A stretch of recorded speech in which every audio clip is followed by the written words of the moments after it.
So basically, you are here to be a part of the SuperFeast podcast.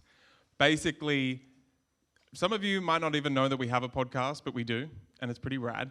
And we've been going for quite a few months now. In this podcast, we've been able to dive deep into tonic herbalism, other aspects of herbalism. We're basically trying to bridge a lot of these, whether it's an ancient tradition or whether it's a system, we're trying to figure out how we can adapt it into everyday life. And a big part of that is Tahnee McCrossin, everybody.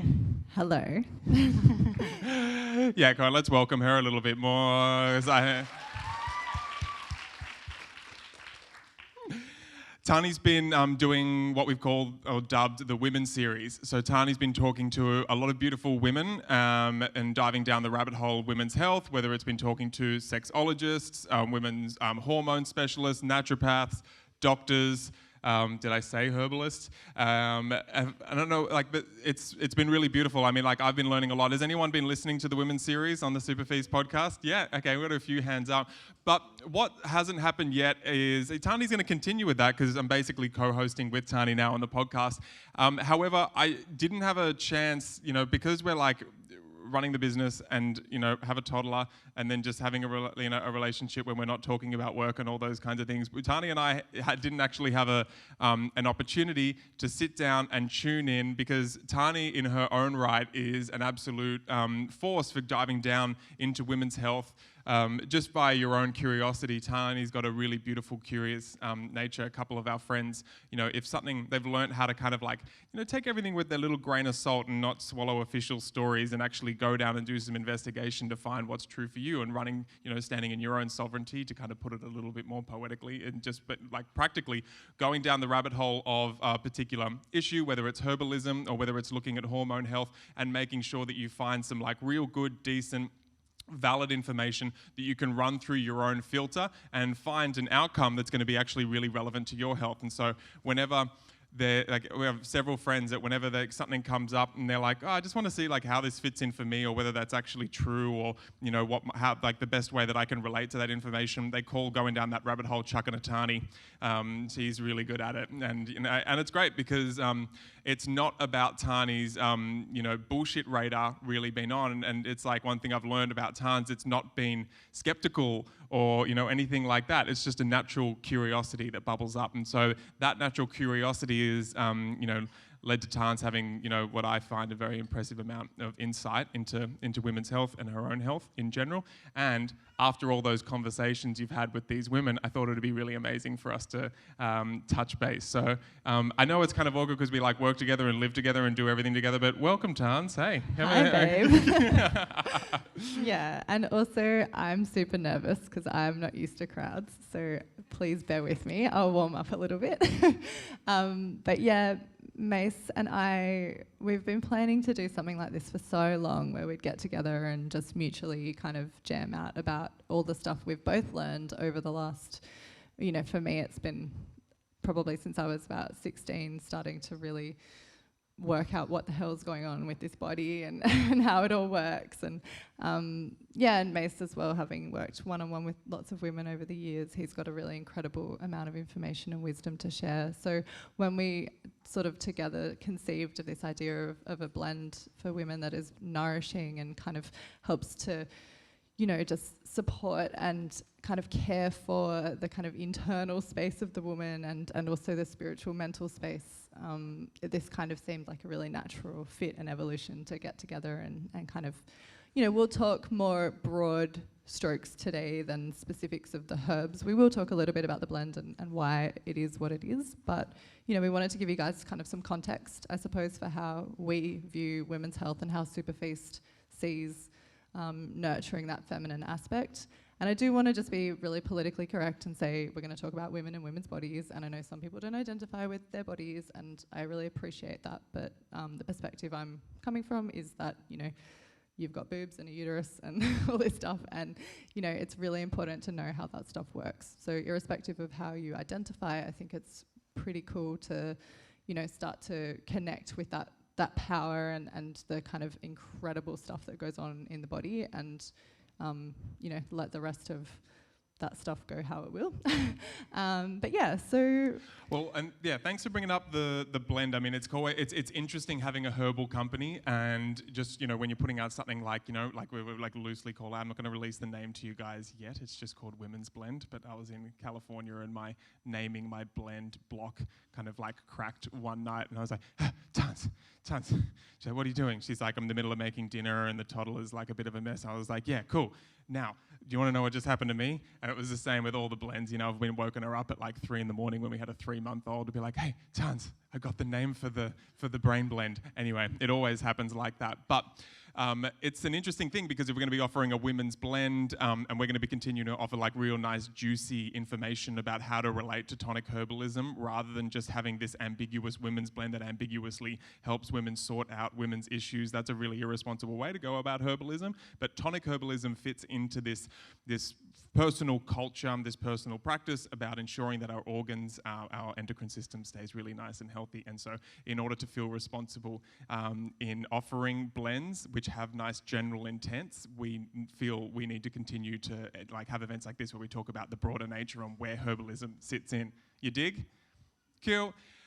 So I'm Mason Taylor, for those of you that don't know. So I founded SuperFeast back in 2011. Got really into tonic herbs, got really into medicinal mushrooms, detox practices, all that kind of stuff. We moved up about 4.5 years ago to the Shire. I brought the business up here and everyone was like, oh, such a genius move, Mason. SuperFeast, the brand, having Byron Bay behind it is so smart. And I was like, yes, branding. That's why I did it. You guys have no idea. He literally drove his car up with a bunch of shit in it and went to live up the back of Cooper's Creek, 45 minutes from Byron, with no Wi-Fi and no phone reception. And I was like, how are you going to run a business from there, babe? And he was like, I don't know. Don't ask me those kinds of questions. I was like, okay, cool. Anyway, it didn't go very well. No, it didn't. And then since then, Tahnee came into the business and I kind of wised up a little bit. I'm getting there. I'm the CEO, and Tahnee is, but let me introduce Tahnee. Tahnee is the boss and the GM of the company. But Tahnee, you've studied a shit ton of yoga, you know, basically. So I know you've really, you know, part of like what's not what defines you, but I guess, you know, like what's like one of the areas that's really paved the path I see you going in your life is your studies of yoga. You've had 2 yoga studios in Newcastle. They were donation yoga studios. So like, you know, pay what you can. And like Yoga for All's still going. I really enjoyed going. That was your little baby, and that was really nice. I really loved going there. And you left that to come up to Byron Bay, which is always like, I'm always very grateful for that. But you've studied heavily with a number of yoga teachers, but especially Paul Grilly, studying Yin yoga, going into the throes of anatomy, then moving on to studying Taoist arts and Taoist abdominal massage, which we're going to make sure that we're going to do a nice chunk here. We're going to I'm going to be interviewing Tans, and then we'll have a break, and then we're going to go into some Q&A. So at some point during that chunk, we'll get every question answered, but we're also, Tahnee's going to go through and show you how to give your organs in your belly a little bit of a rub, because it's a really beautiful, important aspect of all of this. Now, you were practicing for some time, then you kind of like checked out a little bit from that when you fell pregnant with Aya. But look, all of these things, you know, now you're running SuperFeast and then preparing next year to get back into your yoga training and your yoga teaching in May. I think you're going to start having a retreat going or something like that.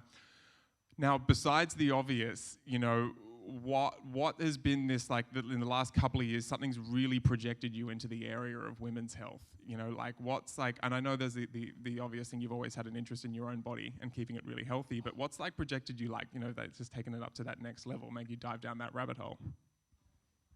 That was a long intro. Yeah, I guess as a young woman, I started seeing naturopaths really early when I was about 15 or 16, and it was really funny because I was just talking to my acupuncturist yesterday about this, and so I was having a lot of dizzy spells, and I'd find when I menstruated I would like pass out at work. I was working as a waitress, doing like split shifts from 7 a.m. till midnight and crazy stuff, and I would obviously faint because I was flogging myself, but the naturopath said, oh, you should drink more juice and you should eat lots more fruit and have lots of sugar in your system so that you can kind of keep going. And so I totally swallowed all that hook, line and sinker. And anyway, I was laughing with my acupuncturist because he's working to kind of reverse that. Like the last probably 5 years of my life have been all around trying to undo the damage that I did at those very early ages of my life. And so what I've sort of come to as I've been on this kind of adventure from when I first came off the pill in my late 20s to the 3 years of amenorrhea I had after that, which means I didn't bleed, and my doctor, my GP telling me that was totally fine, while my gut and my instincts were like, no way, that's not fine. All the way through to conceiving my daughter and now having a girl child in my care, I've become quite passionate about, you know, just making sure that we understand our bodies and that we're able to educate our daughters and our children and our men folk about what actually... Can I just say thanks to all the guys that came along today? No, it's like naturally, it's like an obvious place for guys to be. I think so, right? Like, you know, I don't really see there being any logical reason why a guy wouldn't want to come along and understand the woman's body and understand the issues that women are going through, whether it's, you know, just so that they can understand the women in their life, but just in general. I think that's just like something very natural. Well, even if you don't date women, right, you've got a mum or you've got a sister or you've got a cousin or a niece or whatever, and I think what we're starting to really see happen culturally as well is that women are starting to reclaim their power, and, you know, won't get too political and all of this, but I do think one of the big, you know, opportunities now is for us to get very clear in what we need and how we communicate that in a way that isn't pushing away the opposite sex, and also that allows us to really feel like we're being heard and nourished and looked after, and, you know, all of those things by our culture.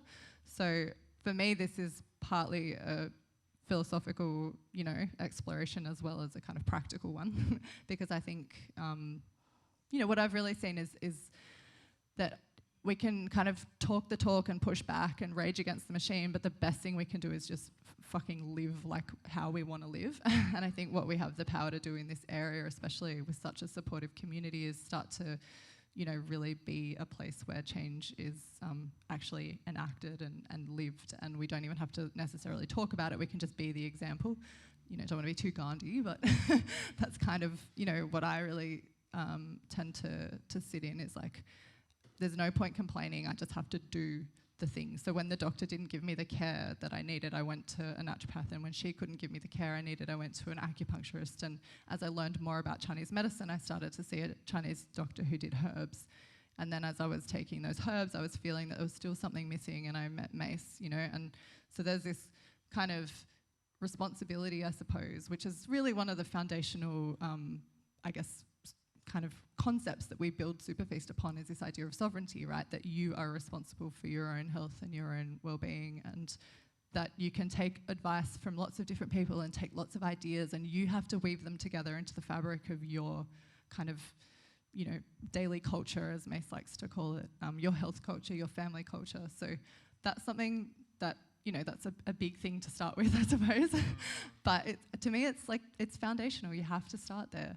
And my journey through that was, you know, it was through being put on the pill by my mum when I was 16, because I left home to live in a combi with a boy and she didn't want me to get pregnant, you know, and I didn't know any better. I was young and the doctor told me I wouldn't ever get another pimple, and I was like, well, this is amazing, you know, and so I just took it and I took it and took it and took it, and I had vaginal dryness, and I was like lost my libido at like 17 and all this stuff. I was depressed, I was, you know, miserable, and I had no idea that it was this medication I was taking until, you know, my boyfriend at the time, about 8 years down the track, was like, maybe you should get off the pill, that might fix all of this shit that you're constantly trying to solve, you know. And what I learned in studying Chinese medicine now is what had happened is it had caused all the blood in my body to sort of move into stasis. It no longer flowed because the bleeds that we have on the pill aren't real.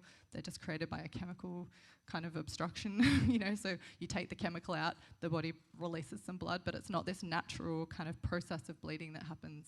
So I'm actually about to bleed, and my body, like my acupuncturist could feel it yesterday, my blood was starting to move down and move into stasis in my womb as it prepares to shed, right? So this is this natural downward flow of energy that occurs at this time in my cycle, and every woman has that, and we just we don't get taught it, we don't talk about it, we don't talk to our men people about it, we don't talk to our girlfriends about it, so much. Like, it's getting better. So, these are things. And so I had 3 years of amenorrhea because my body had to relearn, because I went on the pill so young. I'd only got my period at 14, so I'd only been bleeding for 2 years. And you have to learn how to bleed. So lots of young girls have really shitty periods at the beginning. Like, most people maybe remember that.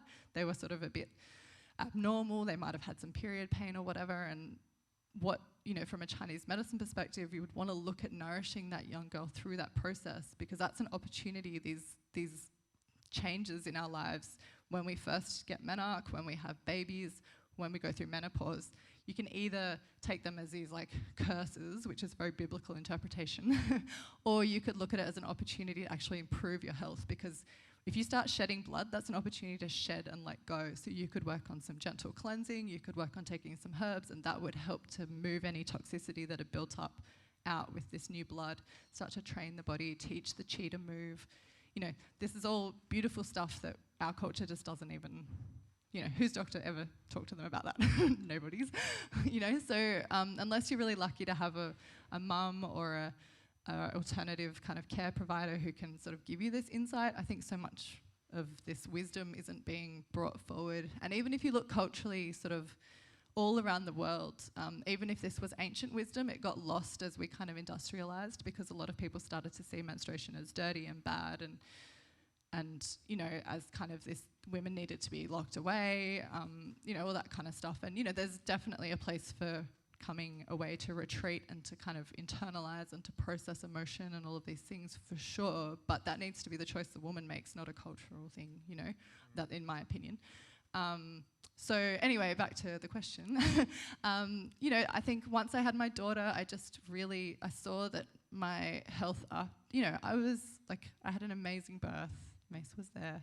I had this beautiful child, and, I had all of these amazing gifts that I'd sort of been given through my research. And I just thought, it sort of seems unfair that other people don't get this information, and yes, I had to go find it, but it was from lots of different places. And so I thought, if we can start to bring that stuff into one place, I think that's a really powerful kind of offering, I suppose.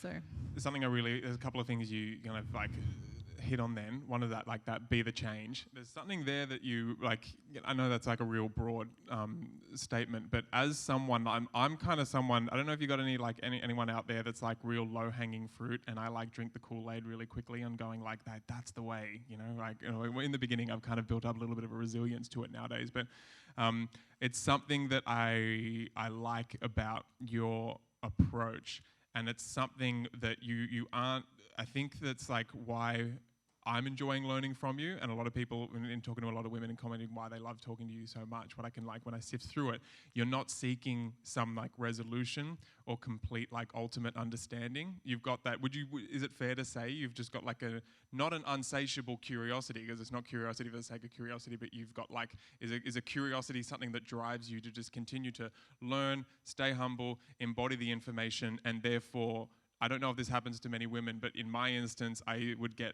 exasperated about just the magnitude of things that there are to learn and just how much information there is. And so it would stop me being patient to just like slowly embody what I'm learning, embody it, work with it, play with it at a nice sustainable rate, get your own personal culture going, and then approach sovereignty that way without a need to actually find like the official story of women's health or find like the, exact system of women's health. Is that fair? I'm kind of the opposite when there's like quantum physics and the cosmos, like that shit excites me, because I'm like, we don't know anything, right? Like the more we know, the less we know. And if you ever go on, like MIT has all their quantum physics lectures online for free, like understand about this much of it, but it's just like, whoa. And I think my experience is the moment I've thought I've known anything, I've been completely wrong, and I like get slapped in the face with humble pie, and I have to swallow my words and start again. And so I've learned not to know anything, really. And I think what I've really, emphasized is, if someone's telling me something, I want to know where they learned it from, and I want to know the source, right? So I always try and find the origin of the information. So if a doctor tells me something, or, I got told that I'm nearly 34, and I got told by a GP when I went to get some blood work done after I was born that I was getting a bit old and I should probably have another baby.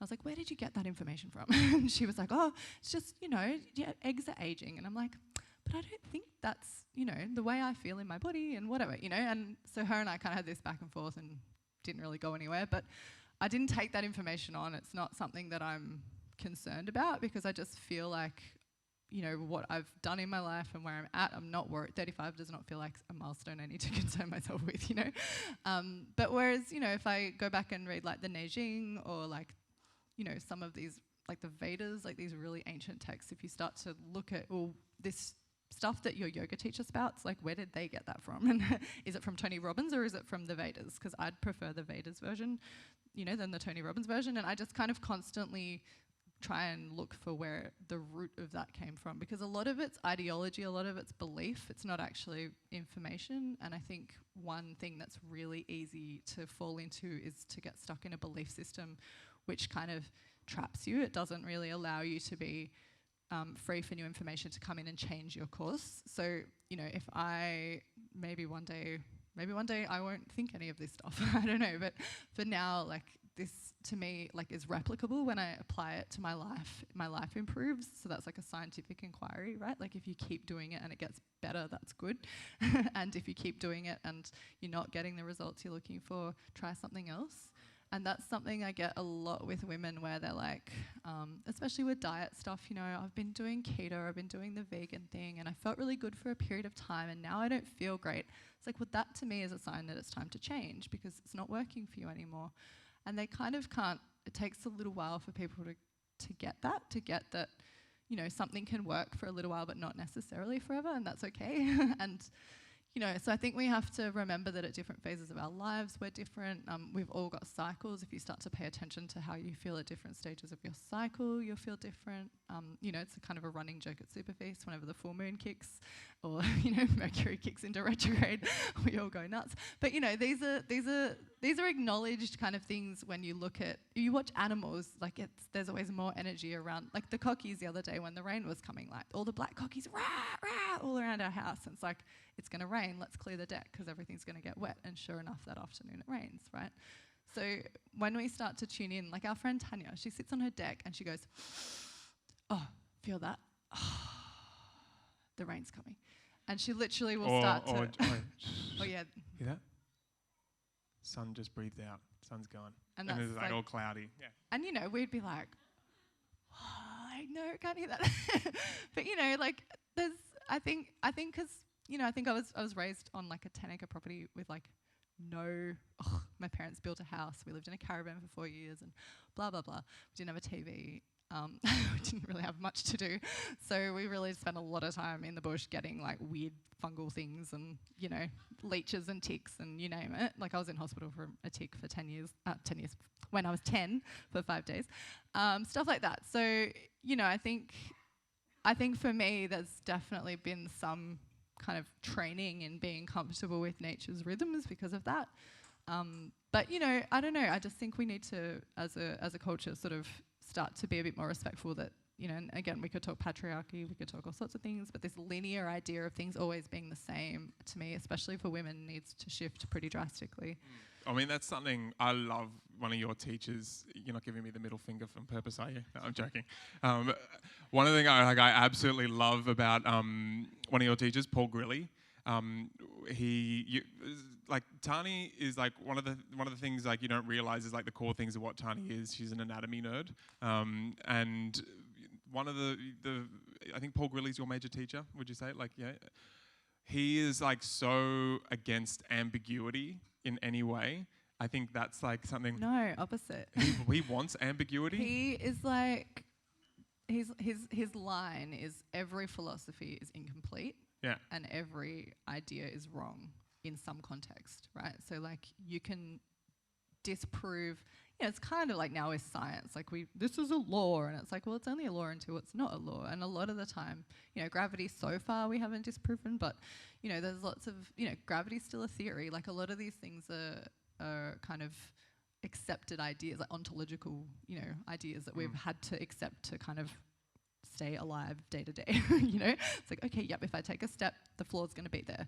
And if you go to Mars, like that's a different experience, right? Gravity's not the same there. So Paul's whole thing is like, if I tell you how to do something, you can't then go and tell someone else how to do that thing, because that won't be the same for that person, right? So as a yoga teacher, I don't want to get too much into yoga because, you know, not all of you are interested in that, but you know, when I work with a student, what I would tell Mason to do would be completely different to what I would tell, you know, Sophia to do or someone else that I know, because they're just completely different organisms. Like it makes no sense to give them the same thing.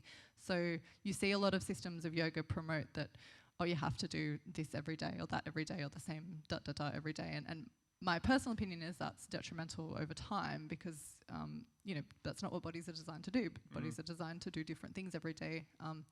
And similarly with breathing practices, with meditation practices, we all need different things at different times, you know. So if your mind is very busy, a mantra or something can help you to kind of focus, and then, you know, maybe you can let go of that and you can just sit or whatever. Like I'm not, you know, there's lots of different paths, obviously. But yeah, that's the pause thing is very much around ambiguity is great. Like we need to embrace ambiguity. We need to accept that we don't know anything. It's one of the reasons I was so attracted to him, I think, was because I came into that first training I did with him probably like, 7 years ago, I think it would have been. And I just was like, oh, finally, like someone who isn't trying to sell me their like belief system, which is kind of very common in yoga.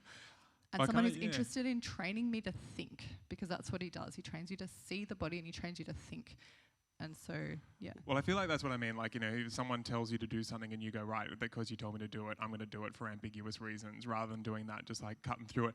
But we're looking at like hearing about the skeletal variation work that you do, which we'll get into a couple of podcasts about like exactly what that means. And when you start realizing just how differently we're put together, you can see it's ridiculous to have like a certain set of like asana or physical movement for you to do, and you can actually start getting a little bit more in contact and connected to yourself, because you get to understand actually how you're built anatomically. But then bridging on from that, you realize there's going to be like you know, a differentiation in the way that women are bleeding, or the way our endocrine system or our immune system is put together. And so bursting the bubble, like especially a lot of you guys have like a high IQ in the health world because you've been in it for quite some time, and you kind of like your bullshit radar is going to be on, right? True. But like, you know, I'm still kind of if you get me in like a business sense, like I always try and go into like a business world and try and learn. I'm like a low-hanging fruit, you know, and a lot of people come into the health world and, you know, we've all been there. We've been low-hanging fruit, and we're susceptible because we don't have like the, you know, understanding of the terrain quite yet. And that's one of the primary things I like to see taught in the health world is this variation in diet, variation in times of life and what's going to work in terms of times when you're doing a cleansing or a blood cleanse and then moving on to a deep nourishing. And we see that happening increasingly. We're going to get to talk about diet and get a real example. The amount of people who are getting onto a ketogenic diet and they're looking at their friend absolutely rocking it and going, why aren't I rocking it? Or the into the medical medium kind of thing. That's how we've had a lot of people come to us and going, my gosh, like why am I getting like some people absolutely rocking it for a short amount of time with medical medium, and then like a huge amount of people going like, why am I deteriorating and getting so much worse? Whatever it is, getting that kind of like that wit about you, I mean, it seems to be one of the absolute pillars. Well, could I talk to that? Because I think this is why, for me, Taoism in particular is so powerful, because it says it's yin and yang, right? Like if you take away all the other stuff, it's like the basic kind of idea. And so if you eat a lot of fruits and vegetables and things, you get very yin, right? Which is really good for cleansing. It's that kind of, is it anabolic? Catabolic breaking down phase, right? So everything starts to dissolve and all of, you know, the kind of toxic buildup and whatever. Like this is awesome, right? This is great for a while, but if you do that for too long, it's not good because there's nothing there for your body to rebuild with, right? So the anabolic phase, which if you ever hear like gym guys talk, they're really into anabolic. It's all like bulking and I don't even know the word, loading. I don't know, what do they say? Like proteins and stuff. Obviously not my scene, but like that idea, right, of mass, like that's not great either. So, and you can use just even if you imagine like a yogic vegan guy, right? He's all like skinny and like fine and like a beefcake like muscle man. And if you look at again how they're eating, one's eating a very yang diet, a very like building, heating kind of, kind of putting stuff on diet, and one's eating a kind of catabolic like breakdown, like dissolve kind of. So cold. Pardon? Cold, yeah. And so this is this dance, and we can dance between these states, right? Like before I wanted to prepare my body. I'd had, years on the birth control pill. I'd done a lot of party drugs when I was younger, like, all that kind of stuff. And so I was really conscious that I wanted to go through a bit of a catabolic phase in order to prepare my body to have a baby. But the yang to that was to then, before I conceived, was to rebuild as much as I could so that that tissue that I built after breaking down the stuff that I didn't want in my body anymore was really kind of like good quality. So, and I was probably, like, I conceived a little bit before. I was really content with that process. I probably would have liked to have gone another 6 months or so, but that's that, to me, that ideal situation pre-conception, right, is like a period, like I would say 2 years if you really want to have like a conscious conception, like a year of cleansing very slowly and not stressing your body out too much, and then a year of rebuilding and putting on a really good amount of meat and getting really like healthy and fit, so that you're prepared for what is basically a marathon of carrying I had a massive belly and, a birth, which is huge. Like anyone who's given birth knows it's a huge process, and you need a lot of resources for that. So, that's my personal take on that as well, is that, you need both sides of it. And I don't necessarily mean that you need to, eat meat if you don't want to, or any of those things, but I do see a lot of people who are kind of really committed to that vegan path, getting really unwell over time. Certainly not straight away. A lot of people do really well at the beginning, and I think it's a great cleansing diet, but after 10 years, like it's like mineral deficiencies, they start to put on a lot of weight, which is the spleen just packing up, because the spleen can't handle a lot of sugar, right?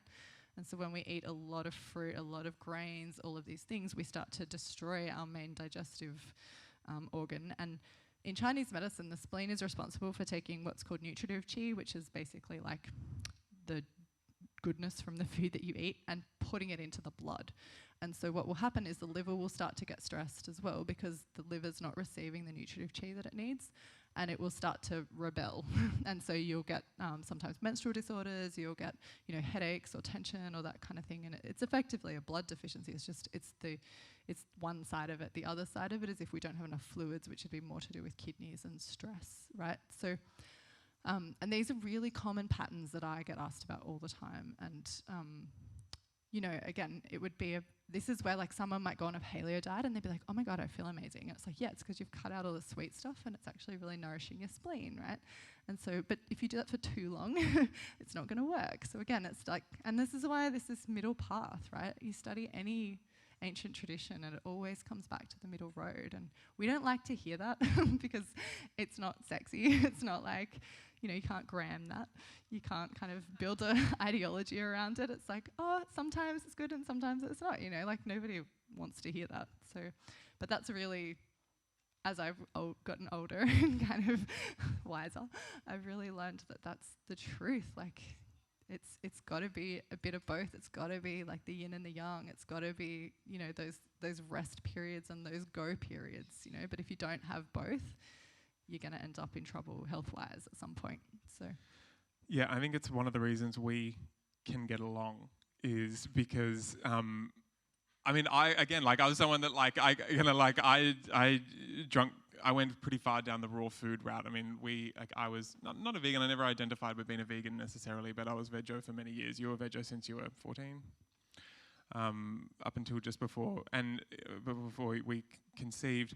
And one of the things like I'm not and never will be, yet can still have this discussion is like, that person, especially when I've been vegetarian and looking at that person that was like there were particular people that veganism wasn't working for, and then they added meat, and then all of a sudden they've got the answer. And you know what? If you just need meat, and meat is the new superfood. It's just like, as much as like sometimes that might be an appropriate conversation to have, it's an annoying and boring official story. And it's one of those things that just because, if you're someone who has been like super over-identified with eating a traditional Western diet or a ketogenic diet, and you want to slip into a little bit of a vegan flow for some time, or if you're been down that vegan thread and all of a sudden you realize and notice that you're over-identifying. Anyone had this one when you're over-identifying with that label, and then you're in the shower and you're having a discussion with yourself and you're arguing with yourself about why it's still appropriate for you to have whatever diet it is that you're sitting on, or whatever particular philosophy it is, and you're like, and then you go and you research your books to make sure that you can counter-argument next time that place that you actually got yourself. That's like, for me, that's not like an alarm that, maybe I'm moving towards being unhealthy. That's an alarm that I'm getting boring. That's so boring, right? Getting over-identified that way. And I think it's one of the things that, like the reason I bring up that, like, we're not, and I know Tahnee as well, isn't just one of these people that's just like, I used to be veggie, and I've seen the light.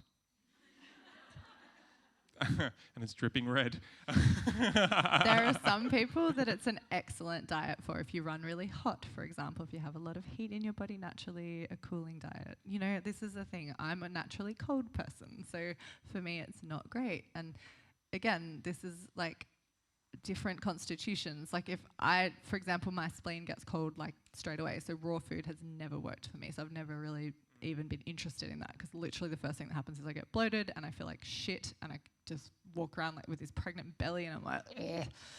So for me, it just doesn't work. Juicing, I kind of went down the rabbit hole of, and I still believe in juicing, I guess, if you want to say that. But in terms of like using it a lot for my body, it doesn't work particularly well unless it's like the middle of summer and, and it's naturally hot outside, then it's fine, right?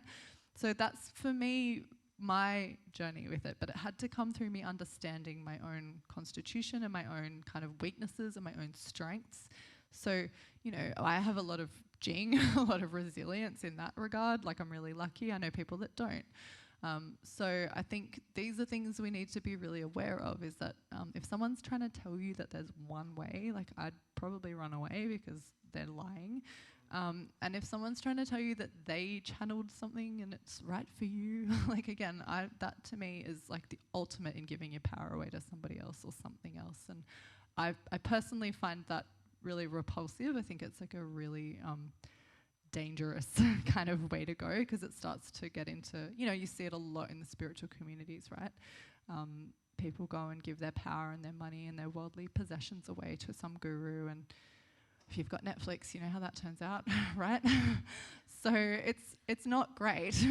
And this isn't to say that we don't share and we don't have a collective kind of collective consciousness or a collective sharing. I really believe in that, and it's not to say that we don't learn off people, but we reserve the right to kind of hold our own kind of compass inside that's able to say, yeah, that's really great, I want to try that, or no, that's not for me today. And there's nothing against that person, I just don't want to do that. So it might be like that today. You guys might hear me say stuff and be like, ugh, bitch, please, and that's cool. And you might also be like, oh yeah, like that's really resonating, I'm gonna go and like dive down that rabbit hole. And I think one of the things that I guess I'm grateful for that we have this kind of a platform is that we can expose people to ideas that they might not have heard before, and then they're able to explore, and it kind of just widens their lens. Because I had to work really hard to find things like chinesang, like abdominal massage. I was like, I had an eating disorder, my belly bloats really easily, I'm always feeling really sensitive in my tummy, like I hate people touching my tummy. I'm going to go study Taoist belly massage, right? Which I'd never received one. I didn't know what it was. I just knew that like there was something that I had to do there. And I went to Guatemala actually on the way to Thailand, which is not on the way, if you ever think that's on the way. Bad idea, but anyway, fuck. It's expensive and long flight home. But anyway, I went to Guatemala and I had a chinesang there and I hated it, probably because it like moved a lot of emotions. But anyway, I really just was like, ugh, what am I doing? And I think I remember standing in a paddock like a fountain in Chiang Mai. Anyway, I was like in Chiang Mai freaking out saying, I've spent all this money in Scots, I'm going to come home. And Mace was like, no. Or I think he might have been like, come home. And he was like, no. But yeah, I think there was like this calling for me to do that. And honestly, like those weeks were just the most healing experience for me, having my stomach massage every day. I ended up having the vaginal massage as well, which is Kasai. And I think one of the reasons I had such an easy birth was probably because of that. When someone's like therapeutically massaging you like in places that really not many people get to touch, and that you just have no idea how much emotion and kind of tension, even if it's not emotion, but every time something happens to us, we have a physical reaction, even if we don't realize. And so we clench our butt, or we, and you guys might even, if you just pay attention right now to your bodies, like you might be like, oh, like why do I always lift a little to the side there? Or why can't I relax into that shoulder? Or why do I cross my legs? What am I trying to protect? Because I'm terrified. But these are all things that we do, and they have this like memory in our body, and our body holds it, and until we bring some conscious awareness to it and we release it, it's there. And massage for me is such a beautiful way of transmission. It's the transmission of the practitioner's chi or energy, and it's the transmission of our own awareness into those places. And once we've been touched there, it's a lot easier to come back to it.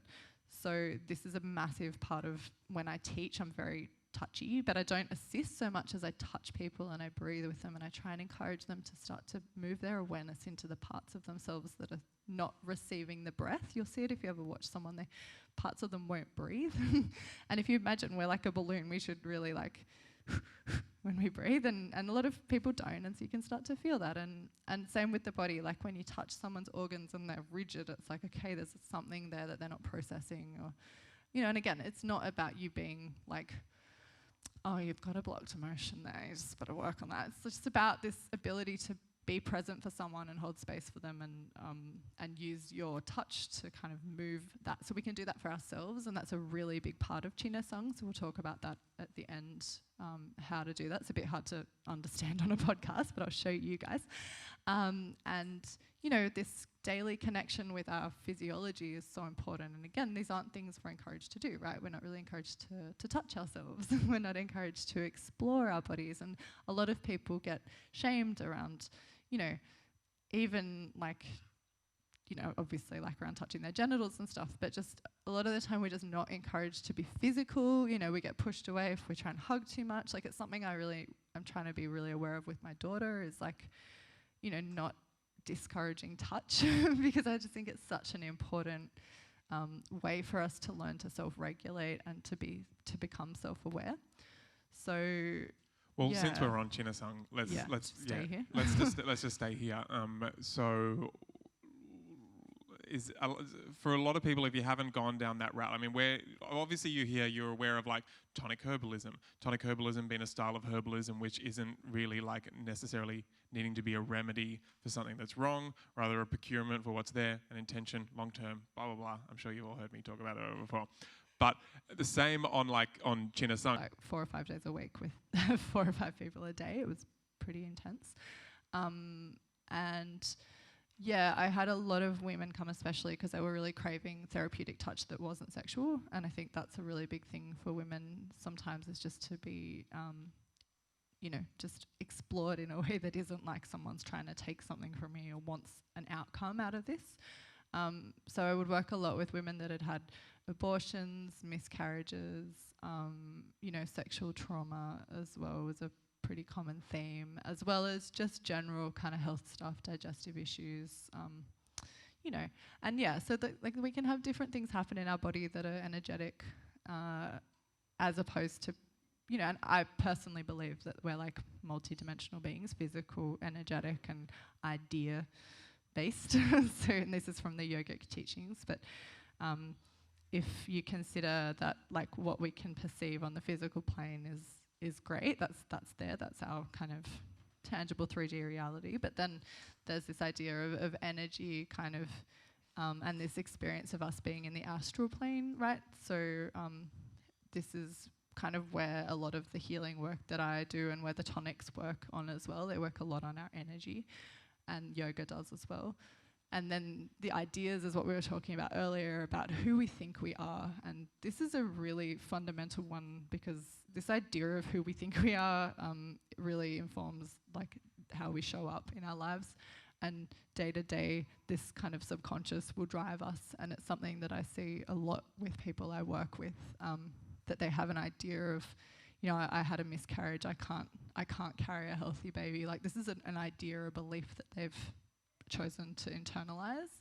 And so what my job is to, you know, is on a physical level, obviously, to move blood and qi into the uterus and to cleanse out anything that's not working well and all those kinds of things. But on a emotional level is to provide some nourishment and support and to maybe offer a different perspective that, you know, for example, miscarriage can be a preparation if the uterus is, has kind of not felt like it's been utilised much. So a lot of women that come off the pill will miscarry sometimes, and I often think, well, there's so much, you know, blood stasis in there. Like, why wouldn't the body prepare a couple of times by bleeding heavily and really pushing out anything? Because, you know, if you push out all that blood, you have to make new blood, right? And the fetus is especially, the embryo, so at the very early stages of conception, it's a completely oxygen-free environment. There's no blood going there.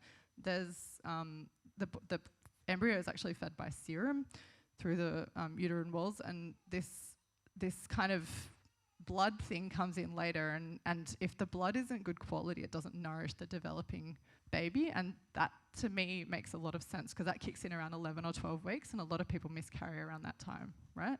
So obviously a lot of people also miscarry later, and I haven't quite understood the mechanisms of that, but you know, I think that early stage miscarriage to me makes a lot of sense from what I understand from the actual physiology of conception.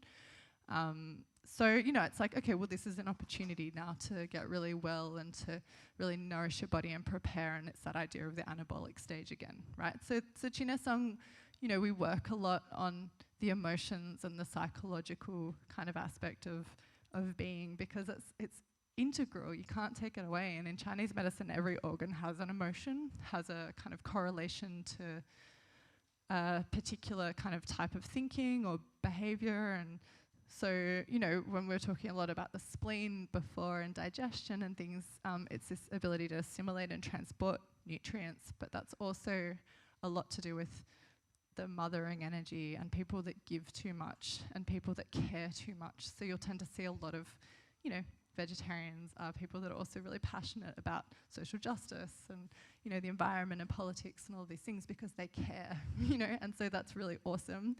But the flip side of that is they tend to have really bad boundaries and a really bad sense of self. I am one of these people, so I do understand.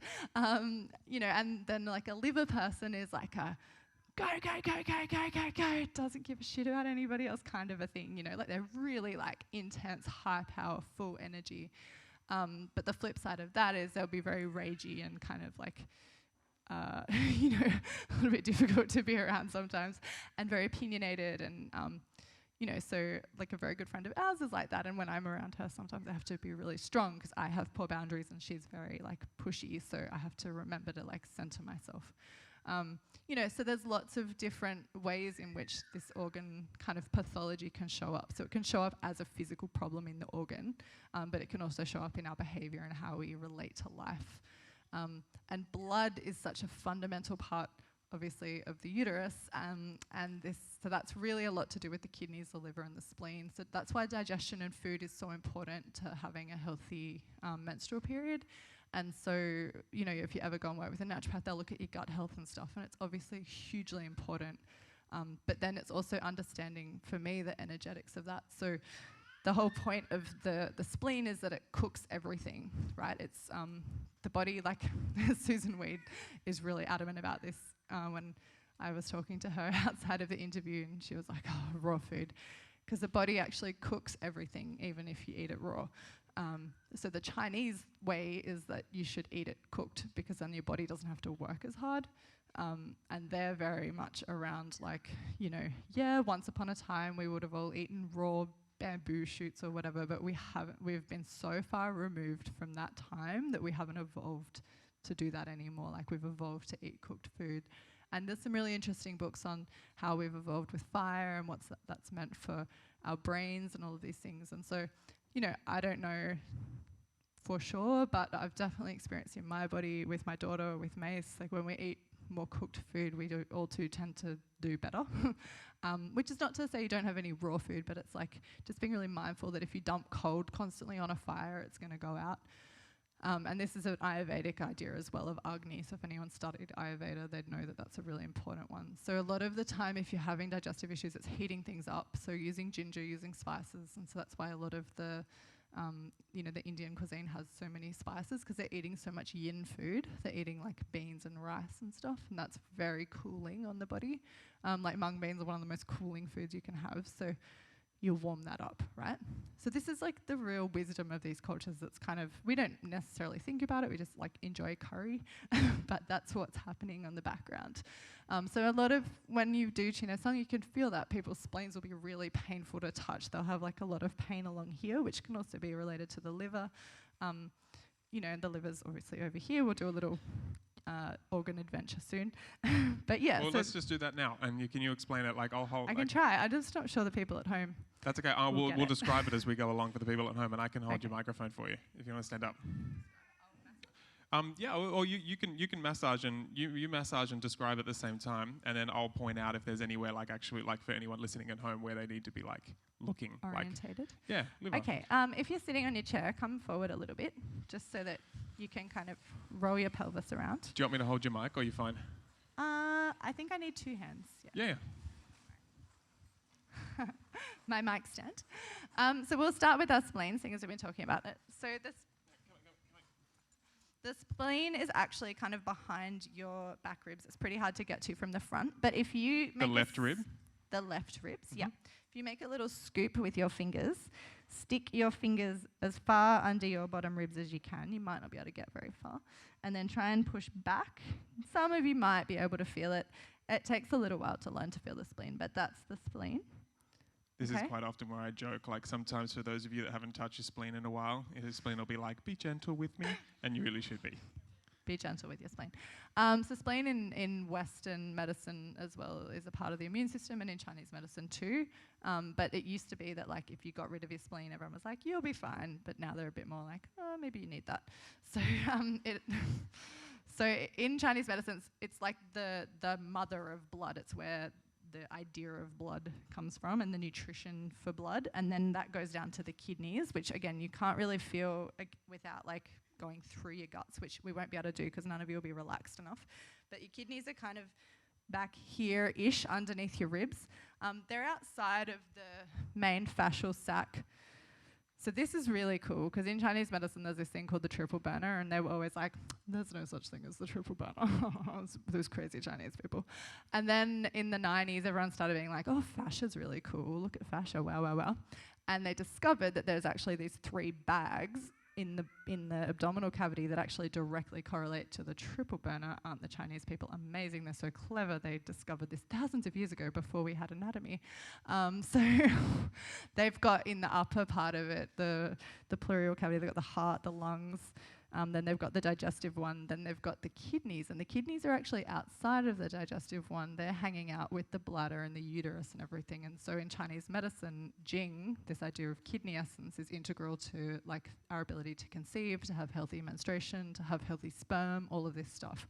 So this was all mapped out by the Chinese like at least 2,000 years ago, possibly 5,000 years ago, possibly before that, if you believe some of the anthropologists and stuff. So that's a pretty cool thing. So the kidneys are actually surrounded by fat and they're kept quite cool.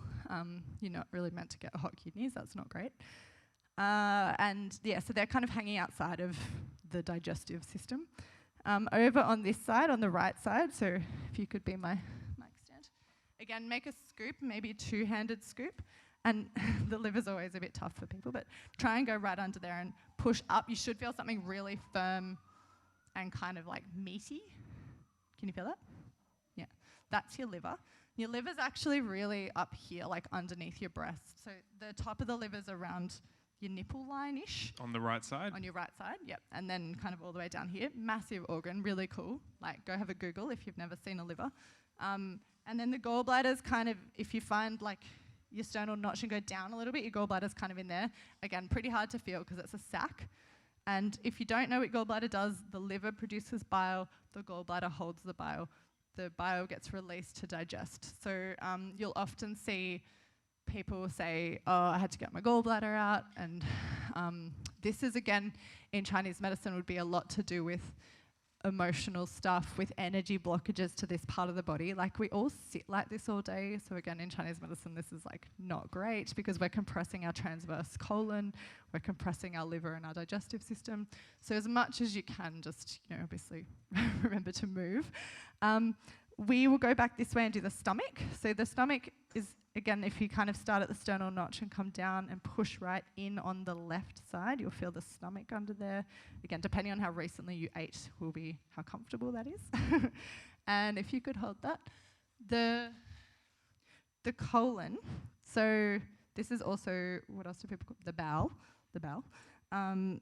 So it starts, if you find your hip bone, sorry, this dress isn't very helpful, on your left and walk in a little bit and push down. That's about where your appendix on your right? is. On your right, yeah, sorry.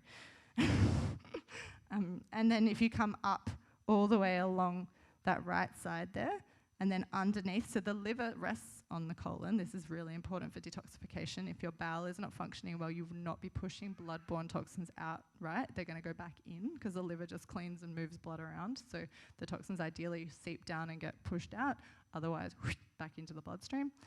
So coming across here, so if that's really tender and tight, it means, again, peristalsis, which is this idea of pushing the poo along. Talk about poo. That's got to happen. And, my Taoist teacher always says, like, evolutionarily standing upright was kind of a bad idea because now we've got to go, like, up against gravity and then across and then down, which is a bit of a hassle. So, and then the colon kind of comes in here, and in a lot of people it goes up kind of behind the stomach, so you can't always feel that bit. But then down here and down into, if you sort of go really deep there, you'll start to feel the rectum and everything. So these two gates here are really important in Chinese medicine, so we'll work a lot on. So where are they?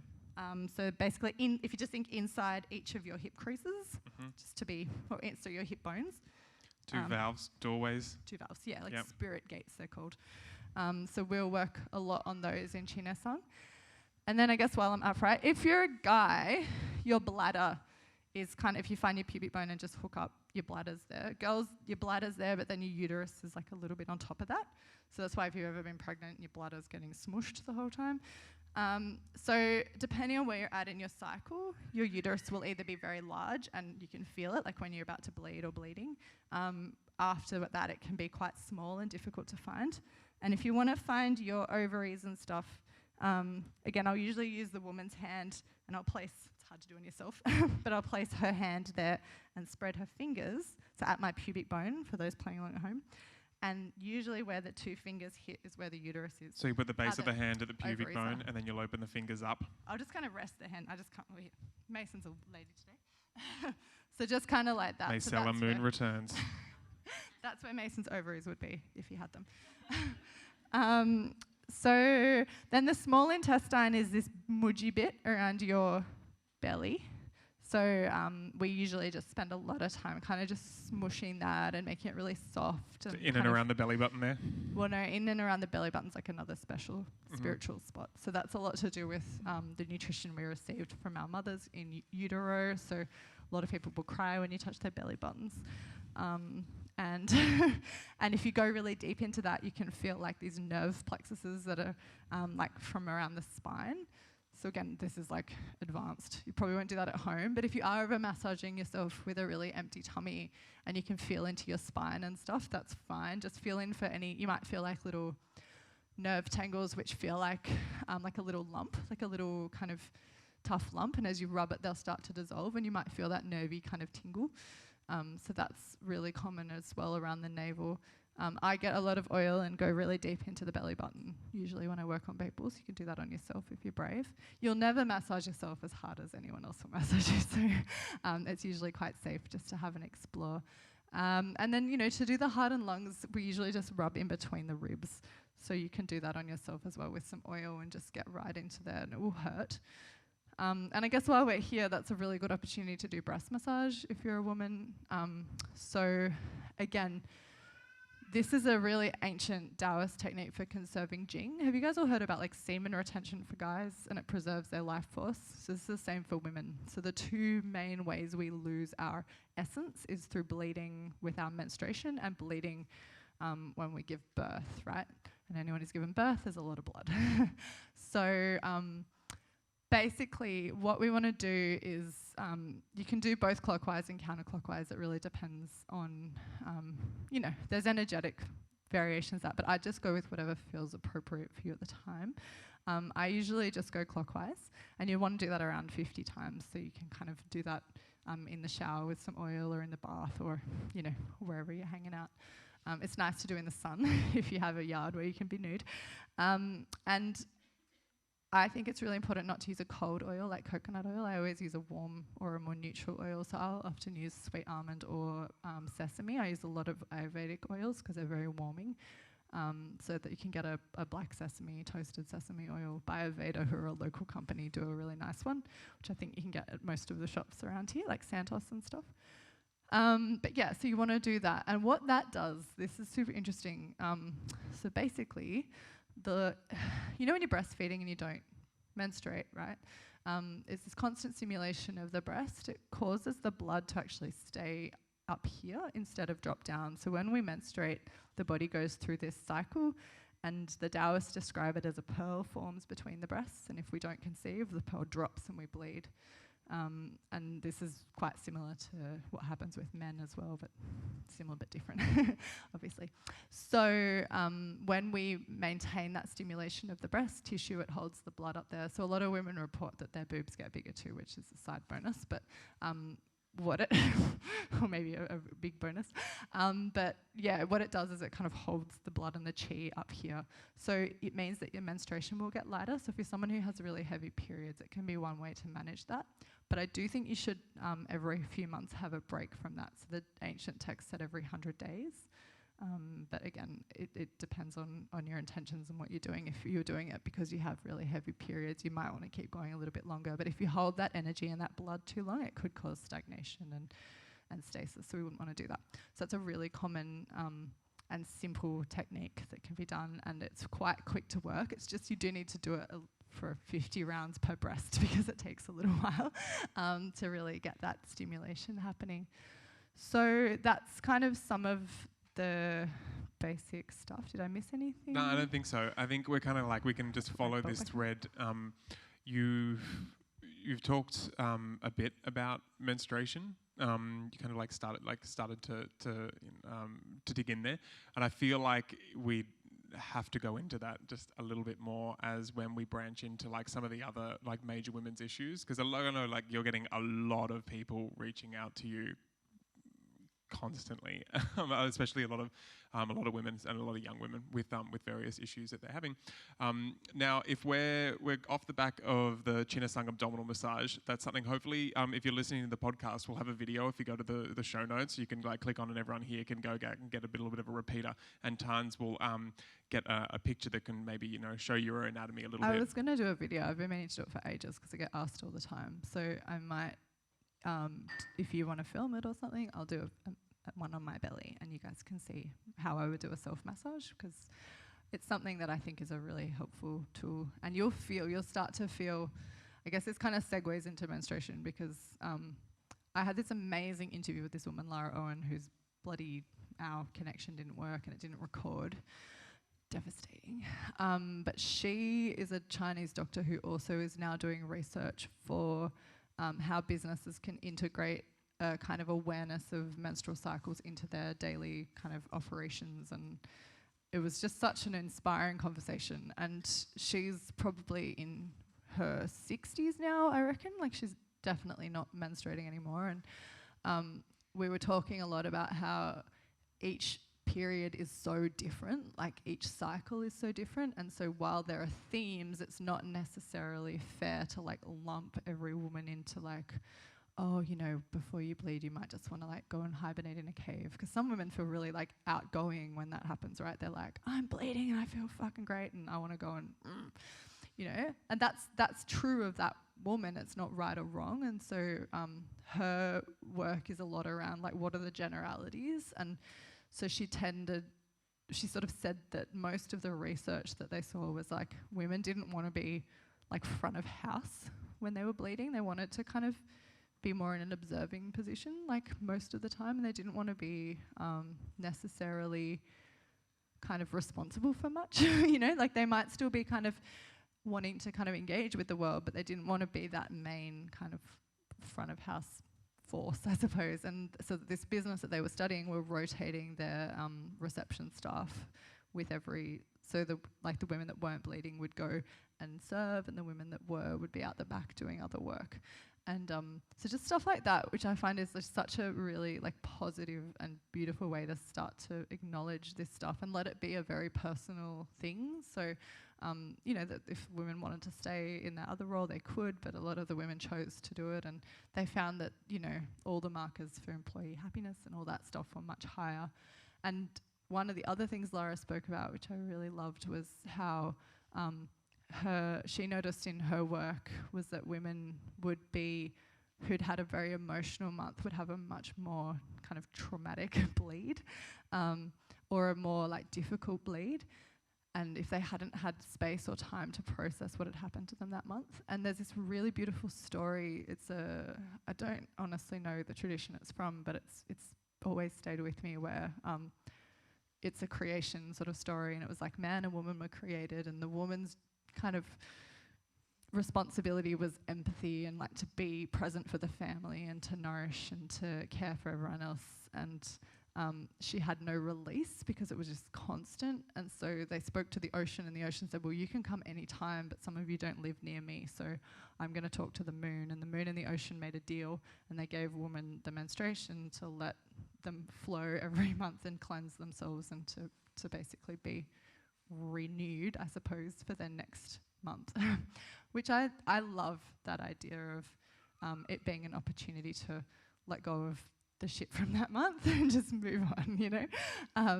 And like, yeah, sometimes there's going to be a little bit of like, oh, okay, yeah, that was some big things to move, and sometimes not. So Lara, a lot of her advice was around finding ways to be very in tune with like what's happened to you that month, how you're feeling, and whether you would need to be more careful or less careful about your needs at that time. So that to me was a really powerful kind of message. And if anyone knows the origins of that story, please let me know, because I wish I could remember. Are there any? Let's like because we don't have infinite time, unfortunately, because I'd like to keep on going forever. Is there anything just around menstruation that you find like common, like untruths? We got the obvious ones, you know. I remember like watching like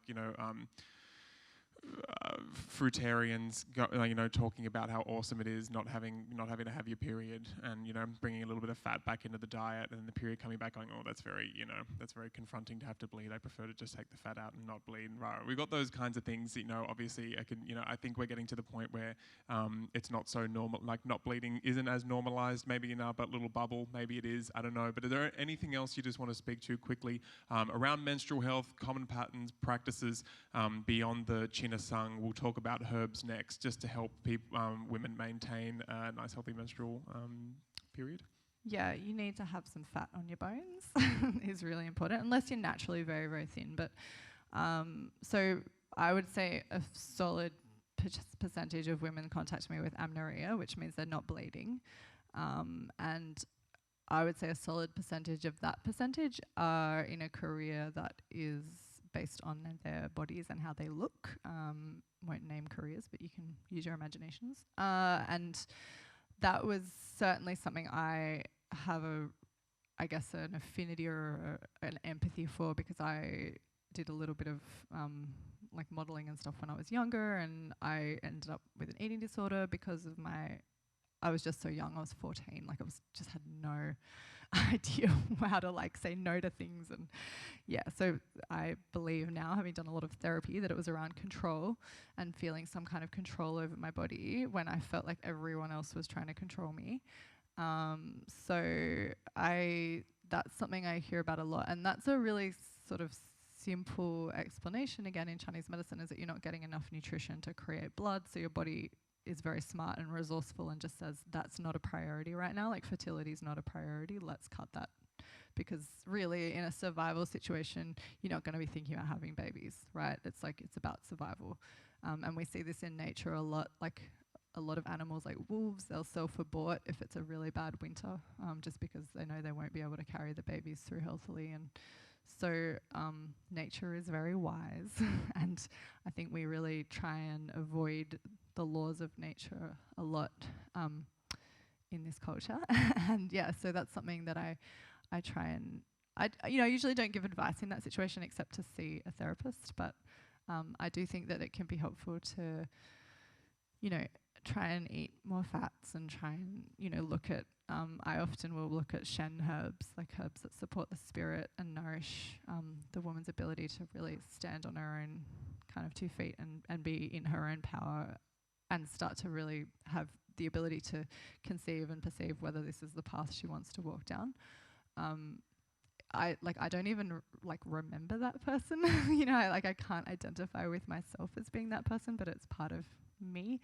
So I think that's a really interesting one. I see it a lot with vegan women. So that's, again, I certainly don't want to tar every diet. I think it's unfair. But I think that what I see a lot with vegan women is they get very cold and they get very, very, very unstable in their spleens, and their blood gets very poor quality. And this is a difference between men and women, because men have a lot of qi, and men are sort of like ruled by qi and women are ruled by blood.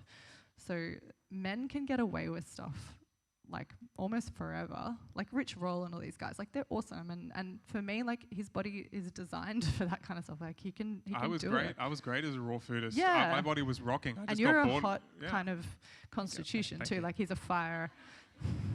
Not a hottie. I got bored of myself. It was one of those things. I was like, and it keeps on coming up in this conversation, and I think it's one of the reasons we talk about it and you talk about it so much and it's not even about challenging yourself, but it's just like, know what's an appropriate amount of time for you to hold on to like an experiment or a diet or a transition, and then once whatever your own little, your unique little, not even alarm bells, but just reason, for me it's boredom, just go, might be time to kind of like, maybe integrate that and then move on to something new, or integrate and sit and rest with nothing and no labels for some time to see what emerges that's me and nothing external, or whatever it is. And I just feel like we keep on coming up, and so many things could be avoided if we just stay slippery within our minds. It always comes back to being, to that kind of philosophy again and again and again. But the other thing there, in terms of what I've watched you, around cramping, around menstrual issues, one thing I've got, because I've spoken to many women and not an expert by any means, but it's come up constantly in in the podcast series. So I think a lot of women have really made tracks in that area. But one of the things is just like a very non-judgmental about it being like, well, you shouldn't be cramping, you should be normal, while as well not just ambiguously celebrating the fact that cramping is a normal thing and resting there either. Just like cool, acknowledge where you are, and then just, you might not have to be like full pedal to the metal, but don't lean away from actually doing something about it and striving for something, to continue to improve your blood and improve, the way that you make that transition each month. Is that fair? Yeah, well, again, this comes down to, if you get the physiology of what happens when you menstruate, then you can understand what symptoms are appropriate and what symptoms are not, right? So the fascia along the back, and again, this is like the liver channel. So the liver is responsible for the movement of qi and blood in the body, and so the liver moves the blood down for the menstruation to occur. So the quadratus lumborum, the QL, which again, you don't need to know this stuff, but it's like in here. So a lot of women will feel like a tensioning around their lumbar spine and their sacrum when they're about to bleed. And that's actually the body's, partly it's the fascia in there becoming less fluid. So I'm going to get too into anatomy, but the fascia contains this like special stuff that it's like the fourth state of water that can exist as both a liquid and a solid depending on multiple stimuli. So stress, for example, will cause it to tighten up. Like this kind of experience. So like drying it out. So this is why Chinese medicine is all about fluids as well. So basically what we've got is we've got like heat and we've got movement of qi and blood drying out the fascia in the back of the body. And so then there's going to be this rigidity to the lumbar spine. So that's perfectly normal. So you might find during your menstrual period that you're not able to forward bend as much, or you're not as comfortable in a back bend or something. And that's because of an anatomical, physiological kind of natural progress thing. You'll also find the uterus grows, so the women might feel a little bit bloated, or they might feel kind of like there's a lot more heaviness down here. Well, yeah, because blood's moved down there and it's heavier, if you weighed the uterus then versus now, it's going to be a very different experience. So these things are normal. So if you feel heavier, if you feel more kind of aware of your lower pelvis, if you feel more aware of your lower back, if you're more sensitive to, you need heat or something to warm that up, these are all very natural things, right? But cramping and suffering and not being able to get out of bed for 3 days and taking painkiller after painkiller after painkiller, and that's not normal, right? That's the stuff that I'm super passionate about it, because a lot of I've had friends whose doctors tell them that's fine, oh, that's just what it's like to have a period, and I'm like, what the fuck, that's not normal.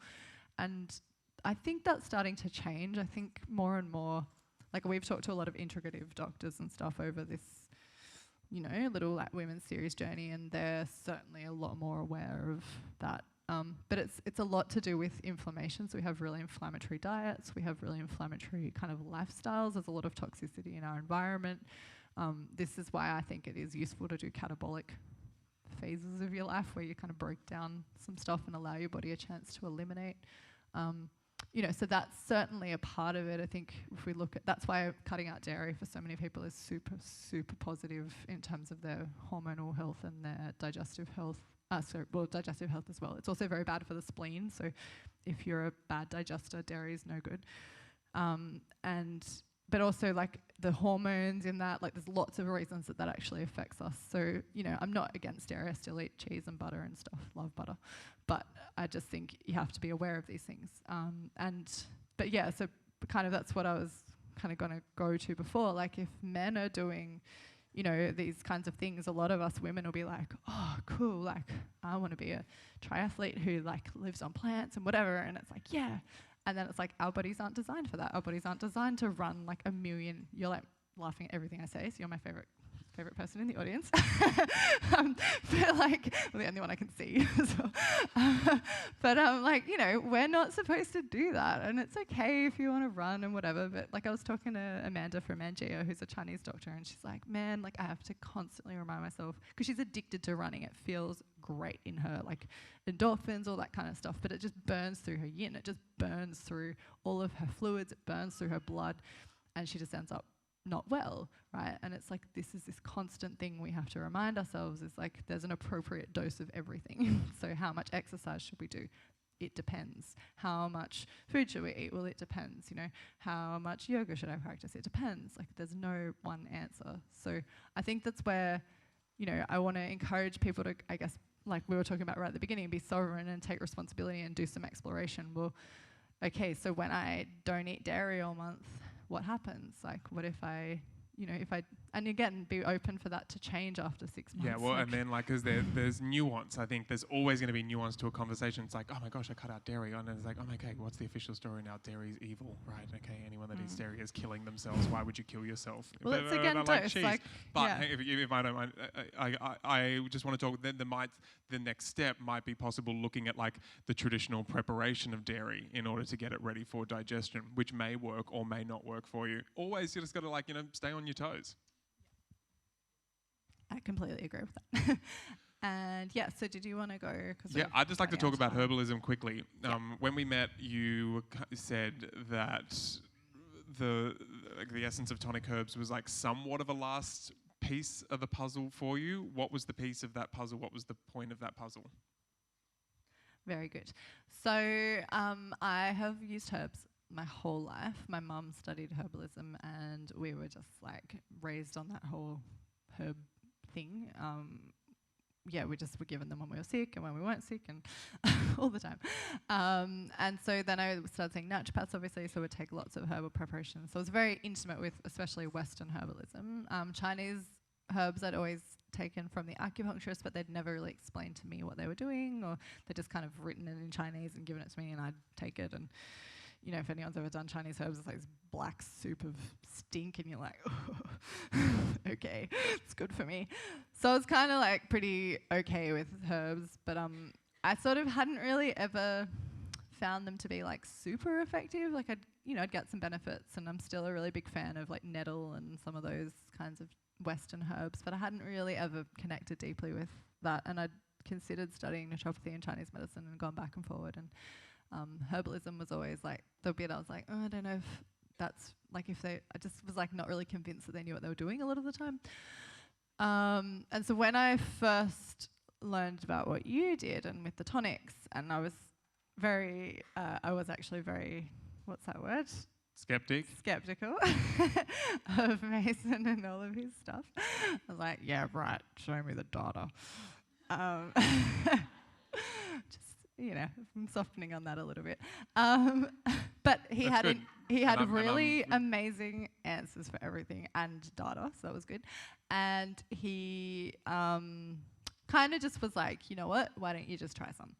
So the first two I took were reishi and heshiwu, and I didn't know much about them at the time, but what they did for me, which now I know, is that they were very strong liver and blood moving and nourishing herbs. So I'd had amenorrhea for about 3 years. I'd sort of had like a couple of random bleeds in that time, but never anything consistent. And then I basically was kind of like running this really long cycle. It'd be like 38 days between bleeds or something, and every now and then I'd have like a 21-day one. It was just like, fuck man, this is really annoying.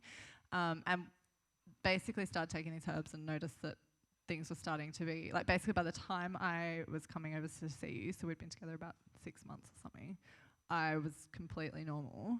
Like it was basically a 28-day on average cycle, like I'd occasionally be 29 and 27. And I track my period. If you don't do that, you should. Like, and not to be shouldy, but like it's a really helpful way of just starting to get a sense of what's going on in your body and stuff. So that was like a massive game changer for me. And then I had these like really spiritual experiences as well with them, which was not expected. So I took reishi on a meditation retreat with me and was just like tripping the whole time, like amazing. Like I think I went through about 10 years of therapy in like a week. It was just crazy. And I was just like, what is going on? Because I've done long retreats. I've never had this kind of experience before. And and then I started sort of getting deeper into the spiritual aspect of it. And so that's for me where tonics are really unique, that they're just nourishing, and they're coming in and they're like opening doors and like little keys that unlock things. And they're very different when you use a herb like a drug to like move, you know, fix something, or, you know, patch up a problem or cover up a symptom or something, which is I think how that was the problem I think I was having with a lot of the naturopathic medicine. I couldn't sleep. They gave me kava, which is like a sedative. I'm like, that's not really getting to the root of why I can't sleep, right? Like that's actually just giving me a drug to knock me out, which it was great. Like I like kava, but it didn't really feel like it was unraveling the pattern that was causing me to not sleep, which if I'd been really honest with myself at the time was I was deeply unhappy, right? So I think that's where they worked for me. And when I see people run into issues with them, like in the work that we do, we get people that are like, oh, this is going on. And when I probe a little deeper, it's like, it's because the psychological stuff's starting to happen, the spiritual stuff's starting to happen, and they're starting to get scared. And I've actually been working with a woman one-on-one lately who's having that experience. And yeah, she's like now revealed to me how deeply unhappy she is. And so she's been blaming the herbs for making her feel all these things that she didn't want to feel. And so that's a super interesting aspect to me of herbalism that I hadn't. And, you know, I do think that Western herbs can have that, like I have relationships with some Western herbs definitely, but I have like really deep relationships with the tonics. I don't know why. I got told by a psychic I was Chinese once upon a time. Maybe that's why.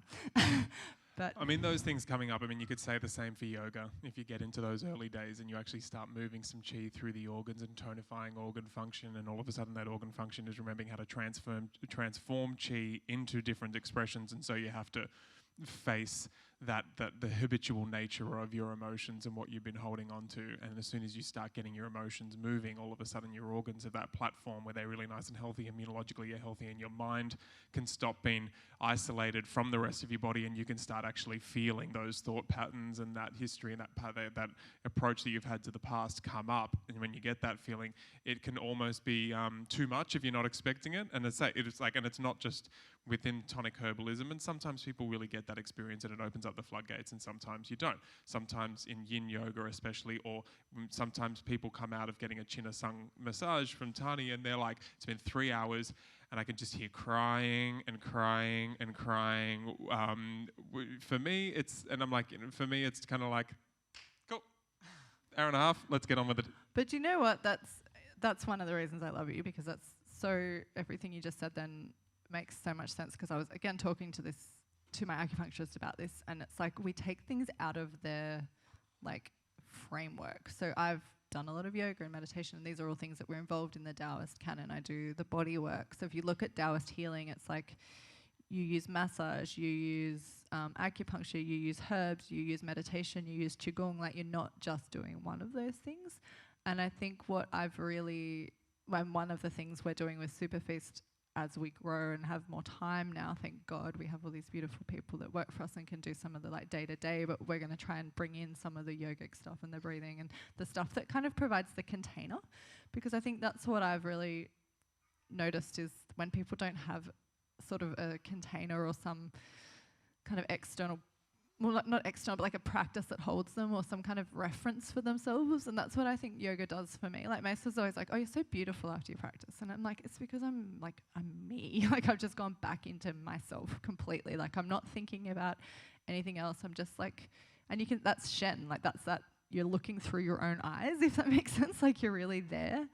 And I think that's one of the things that we sort of, like, we can take responsibility to be more like, you know, bring more awareness to, is like, how do you fit this within a culture that, because our culture doesn't really have that. Like, where do you go and talk about this stuff? Like, yeah, and you got to kind of watch this. You remember when I first got into tonic herbs, I was probably, you got to watch out, you know, when you initially get into something and you get cracked out on it. I mean, I don't know what kind of phase we're in at the moment where people are a bit cracked out on, say, like jade eggs. And it's like, oh my God, all of a sudden, this is the thing, and it becomes really shiny, versus being able to, like, with tonic herbs, when I first got into them, I'm like, oh my God, there's this herb reishi, and it's actually able to help you build, through your bone marrow, your ability to hold white blood cells, and then go and tonify not only your nervous system, but that unmediated nervous system pathway between the actual neurological heart and the brain, and therefore you're actually able to get your, that peripheral nervous system information that you bring around from your surroundings all the time, that runs through your heart, and you read and feel what's going on in your surroundings, and then that goes up to your brain, and then your brain, if you have that unmediated presence and that ability to then, go back coming down the line. come back on the past, like, what's going on in the past, how am I going to interpret this information, then look what I want in the future, okay, mentally now, because you're actually able to have a nervous system that can do it, send that information back through that channel to the heart to then take action. And that's, and this mushroom is helping procure that ability. It's so amazing. And then you go in and look at what it's doing on, like, the levels of the spleen, and then tonifying and people, I've told this one so many times, people, like, back then, everyone's like, no one likes a crackhead. Some people do, but that's why back then, and I'm like, and everyone's like, they weren't trending. That was like around when I met him. Yeah. I was like, no, you got the legs of it. Yeah, you got the legs of it. You should have seen it back in the day, and everyone's like, when it wasn't like thing, like mushrooms went on, everyone's like, no thanks, I'm gonna go Vanessa. Okay. Mushrooms in coffee? No. Who knows this one? I'm gonna go have an acai bowl. Bad for your spleen unless you add ginger. Golden circle, pineapple juice, and 5 bananas, and it's purple. Yeah. I'm going to take this back to serious, because this is something I think intention, right? Well, can I just say what you taking the time when you learn a practice to understand it, so it's not your cracked outness that is driving you, but you go beyond that phase personally, and then once you've integrated the relevance of that practice for you and your personal culture and your health, then you share via osmosis rather than an untethered or unbridled enthusiasm.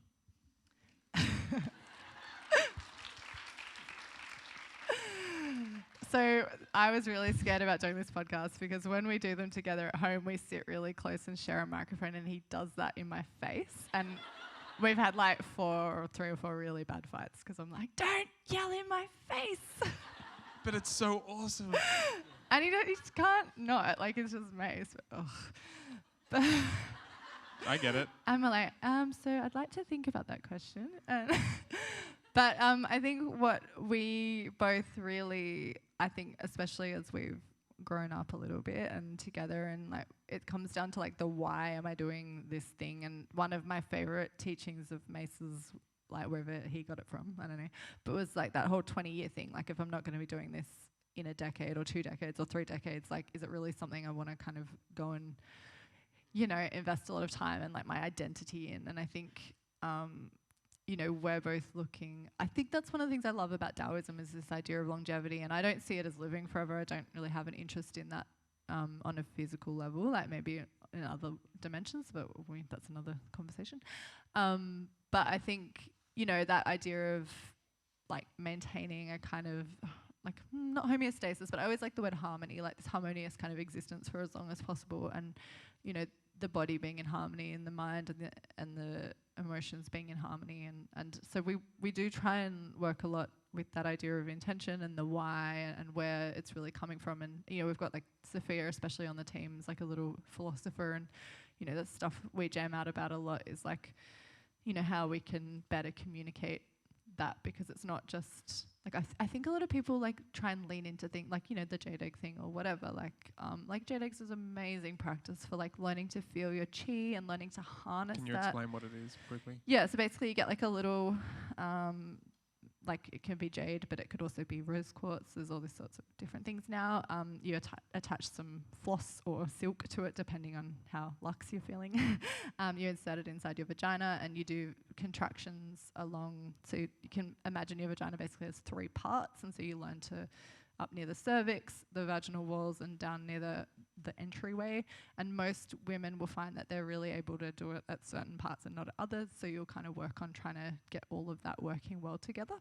And it obviously has great benefits for your sex life and feeling like sensations and stuff. Great benefits for, you know, birth and these kinds of things, and for healing postpartum. So once you've stopped bleeding, you can start doing jade egg practices. So after birth, you will bleed, obviously, as the placenta, as the uterus empties. So just kind of let that happen, and because that's a downward energy, right? And jade eggs is an upward energy a lot of the time. So as you get better at them, you should be able to learn to control them and push them up and down within your vagina. So the idea is that you can spiral them, because your vagina can kind of spiral them up and down. But again, that's sort of as you get a bit more comfortable with them. But the real like intention of that is to learn to feel like what we would call Svadhisthana energy, or this kind of sexual energy in the vaginal canal, and like, because that's really healing. Like, same with guys, like the penis and the vagina both kind of correlate to all of the organ systems of the body. So if we have a healthy vagina or a healthy penis emotionally as well, then we'll tend to, so like if we have emotional stuff, and people know that with guys and with girls, like if your brain's not there, you're not going to have a great time in the sack. So it's this idea of using these practices to feel where there's blockages to chi, to start to kind of transform and move energy. And a lot of the time I've seen them kind of being sold as, you know, just, I don't even know, like people seem to just be running these jade egg workshops, and it's kind of taken it out of the Taoist kind of container of like giving people a foundation in chi and energy, and like that this energy is actually very healing. So these are all healing practices, because in Taoism, you can't heal other people until you've healed yourself. You have to start with yourself. And so you see a lot of times people are still like really working through their shit while they're teaching and while they're sharing, and to an extent that's okay, but it needs to be really like contained. Like you shouldn't really step outside of what you know in the Taoist canon anyway, and pay a lot of respect to your teachers. And really that idea of like, that's what I mean about the traceability of information, like where did you actually learn that from, and what's the source of that? Because a lot of people are sort of maybe reading stuff online, or kind of just like, I don't know, not always going to the source. So like when I learned Chinesong, I was like, who kind of really kept that alive? Mantak Chia did. I could have studied it for like 700 Thai dollary dues, which was like maybe 400 Australian dollars or whatever it was, but I ended up spending like $5,000 or $6,000 on this training. But I was like, I want to go to the guy that invented it. And it was the same with yin yoga. Like, I could have studied with anyone, but I was like, I want to go to Paul because he's still alive and he's such an amazing teacher. And, you know, so I go to him every year, and I'll probably stop going quite as often just because of Aya. But yeah, you know, like these are for me, like that source, that transmission from source is really important. So. Oh. All right, so I mean, and just on that, I mean, the last thing. Oh, okay, well, I'll cut it. Yeah, hey, I do what I want. Like the last, we will break soon. But I mean, like, there's something else on that. There's something about a teacher which I don't feel like I've quite, you know, not that we'll ever perfect, but something I've realized is when someone not only brings a tradition, especially when it's come from antiquity, and using that particular example with like jade eggs for saying, you know, someone gets into it newly and then goes and shares. One thing as a teacher I think is important, and for when I'm looking for teachers nowadays, is for that person to be able to communicate the context of their lens of how they're viewing it, so that then I can discern between the true art itself and then, you know, sift that out from my own personal prejudice as well if they want. And so I try and be upfront. That's why I try and take the piss out of, like, you know, adaptogens and tonic herbs and medicinal mushrooms and all these things, so you can kind of like then, you know, hopefully like it lays everything out, so then you can make sure that you can just like, you know, oh, what's me, what's herbalism, you know, what's all that kind of stuff. So I find that's quite useful and something to look for in teachers. Do you want to quickly talk about what they in the actual I do. blend? Yeah. I want to just say we're going to take a 10-minute break. I didn't get a chance to ask about yin yoga and so I'm not asking though. But, you know, someone might ask in question time in regards to yin yoga and the impact on overall women's health, meditation and acupuncture, with the other points that I didn't really get into with you. Yeah, I think we kind of talked about acupuncture enough, maybe. And I'm going to do some, just some free YouTubes, I guess, or something for SuperFeast with some of the practices that I think really complement the herbs that we sell, and also just the kind of, you know, common themes around like women, not just women and men, but like, you know, we're all really sort of whacked out, stressed and all those kinds of things. So just stuff that I'm really observing a lot. So that's in the works. I haven't done it yet, but we're going to do that. And similarly with meditation. But I just recommend both of those practices if you can.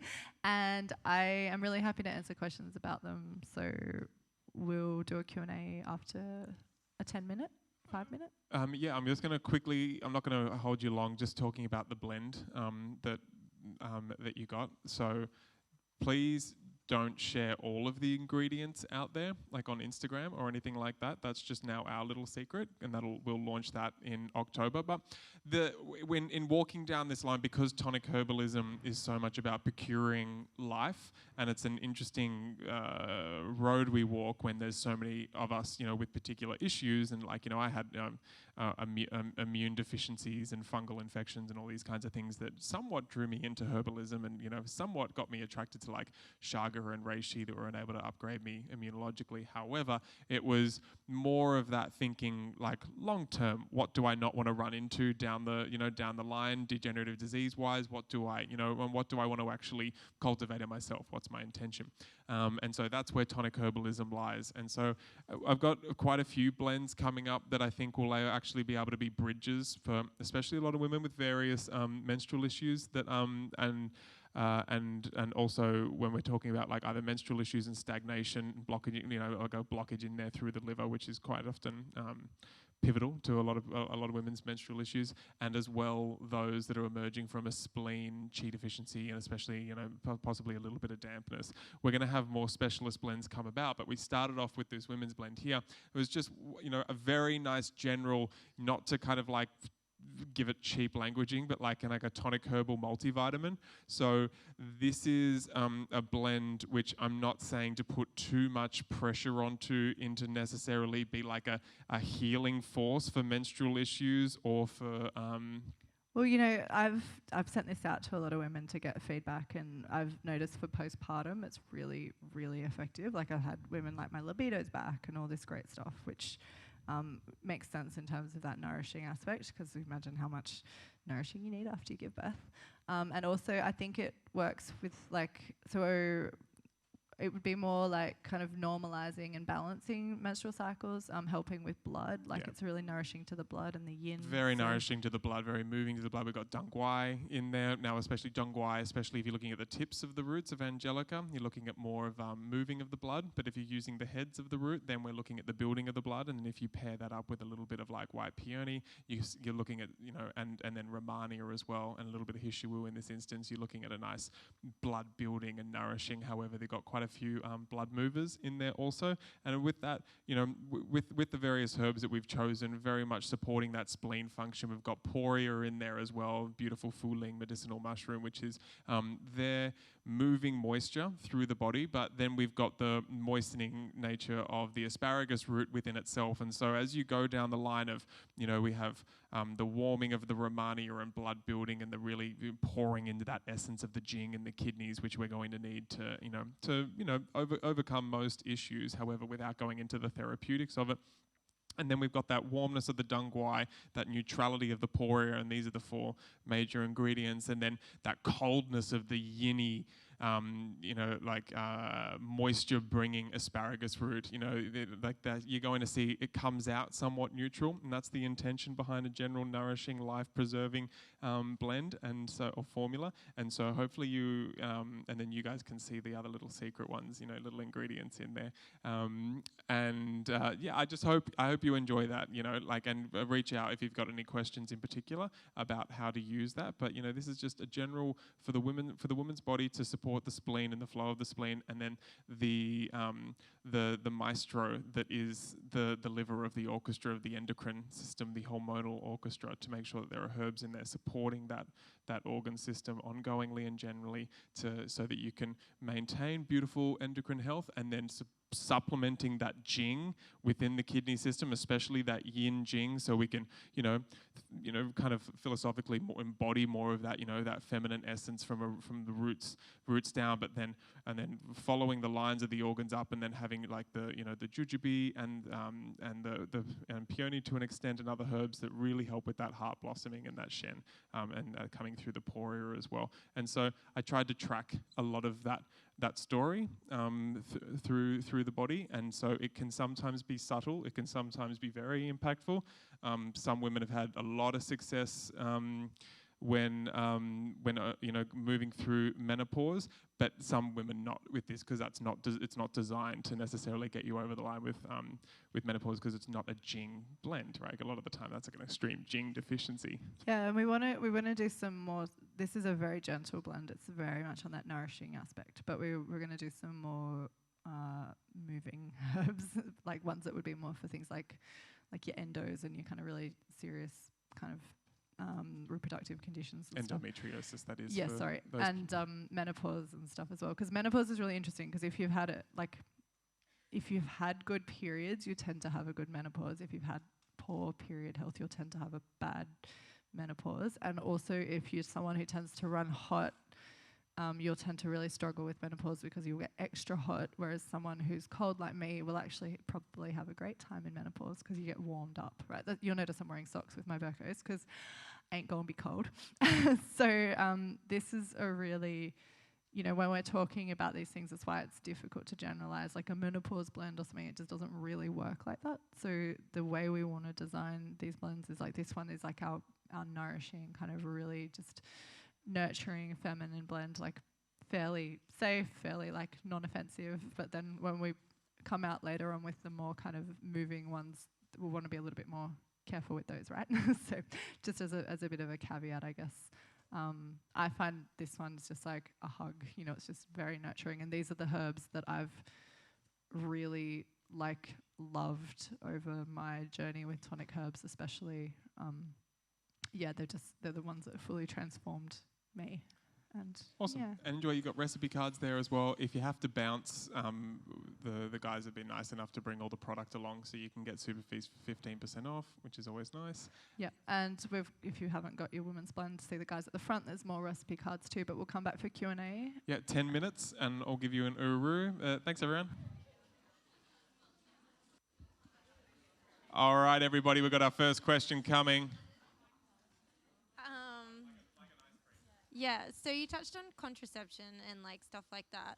I find it really difficult to find good resources on it, and the pill didn't work for me. And when I was 16, I had the Implanon, which didn't work for me either. And then I tried nothing, but then it ended up in me getting pregnant. So then that ended up in abortion, and then I now have the rod, like the copper IUD, because I didn't want any hormones. Like, do you have any input on this? Because it's just like my doctor says it's fine, and yeah. Yeah, so I obviously want to respect that everyone should be able to make their own decisions, but I think they should be educated decisions. So that's where I see the biggest issue, is that we don't get given all the information first. So the biggest issue I see with the copper IUD is that it does leach copper into the body, which can affect your hormones. And again, having a foreign object inserted in the uterus to me is a little bit like risky. But again, it's supposed to be done under a sterile environment and all that stuff. So hopefully it was done that way and it's okay. I think contraception is super personal, and I think we are from a very young age taught to like not trust our bodies, and that like we're going to get pregnant if we ever have sex ever. And we don't get taught about cervical mucus and about, you know, the ways in which our cycles flow and when we're actually ovulating and how to feel that, and the lifespan of sperm and egg and all of these things. So it's kind of one of those things, right? When you're young, you're like, oh, we'll just, you know, do the fertility awareness or the withdrawal or whatever, and it'll be fine. And, you know, obviously a lot of people get pregnant that way. But it's not because the methods aren't right, it's because the education isn't there, I think, is really the problem, and the support.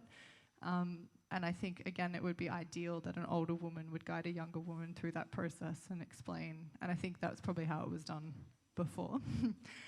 Now it's up to us to, you know, to get educated. So you obviously have that, and, you know, if it's working for you, it might be fine. You can go get your copper levels tested and stuff with a good naturopath, yeah, and they can have a look, or a good doctor should be able to order it as well. And they can have a look at that and interpret whether you're within kind of a normal, healthy range and how your body's handling it, and it might be that it's fine and you can kind of thrive with that. If you're, I guess, as a general contraception thing, in case anyone else is curious, like I would look at learning fertility awareness and starting to become very aware of your body's own kind of subtle changes. So if you've ever worn black underpants and you see stuff on your underpants, this is cervical mucus, right? And we don't talk about this, and we really, you know, a lot of women are disgusted by it, or they're just like, ew, like, wash, don't think about it.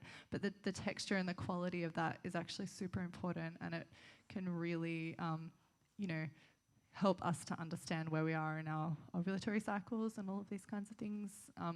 So that's like too big to teach right now, but I can definitely recommend, there's some great books, and I'm sure in this area there are people teaching it as a method. Funnily enough, Catholic groups are actually often good places to go because they can't use contraception because of their beliefs, but they often practice family planning methods. So it might be that you go and get a little bit of God download as well, but you also get the education, so that's a possibility. I haven't actually looked into it in this area, to be honest, so I couldn't give you resources, but yeah, I'd be looking at, if you're really interested, then it's a process of probably saying, okay, for like 6 to 12 months, I'm going to use barrier method, and I'm going to be very, very, very careful to track my cycle daily, to keep all of my notes, to track not only my temperature, but my mucus and all of these things. You can buy that Daisy thing, which I've not personally used, but has really good, it's basically the same as the pill. It's same as preventing pregnancy. It's like a finger measurer thing. And apparently it takes your temperature and it adjusts like your data based on your body over time. So that's supposed to be very effective. I've not personally used it, but I've heard lots of really good things about it. And it's about $300, I think we did look into getting one, but we, if you don't mind me sharing, we do a combination of barrier and kind of fertility awareness. And so if you're ovulating or you're not sure, you would use a condom. And if you aren't, which you'll know because you're like dry and you need to use lube, but that's like your body's not ready. So this is just, again, stuff that you have to make a personal decision on. Like, I know women that have chosen to stay on the pill, but they chose after they got educated and they still made that choice. And I think that's fine. I just think if you don't know and you put on something, or you're taking something that you think is totally safe and you haven't seen the other data, then that's not fair. I think everyone should be educated by their prescribing doctor or whatever, or gynecologist or whoever's giving the care. So yeah, it's a long way around is if you're going to pick anything, make sure you know the pros and cons. And if you are going to do something like a fertility awareness, you need to give yourself a solid amount of time to learn the method, which is not 1 cycle or 2 cycles, because you can be a little bit different from side to side of your ovaries as well. And there are like general, like 28 days is kind of a general rule, but some women are much longer and some women are much shorter. And, each person's temperature is slightly different. And if you've had amenorrhea or something, it's not going to be as reliable. So you do have to have a lot of bodily awareness and a lot of willingness to not like just kind of be like, oh, it'll be fine. It's like, no, you really got to take responsibility for that. So I don't think it's for everybody, but I think it's a really good, it's a really good one. And, you've obviously had the experiences that you've had, which are challenging, so I understand the decisions you've made, and that might be the right decision for you in that situation. Like, I don't know, but yeah, I hope that helped a little bit. Yeah. And always a good idea with are you doing like with the copper levels, just getting them tested, and then we're working with a naturopath on how to, making sure that you've got like other minerals there that can be the catalyst for their metabolism, and then generally just having something like a bentonite clay or a zeolite, a binder in the diet, just to be able to make sure, anything untoward going on, any metabolic waste going on coming out of the cells, but anything that's environmental or foreign substance coming in. I'm just a big fan of binders generally there as a bit of an insurance policy. Yeah.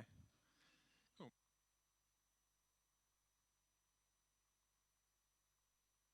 Could you please wait for the mic, because we can't, yeah.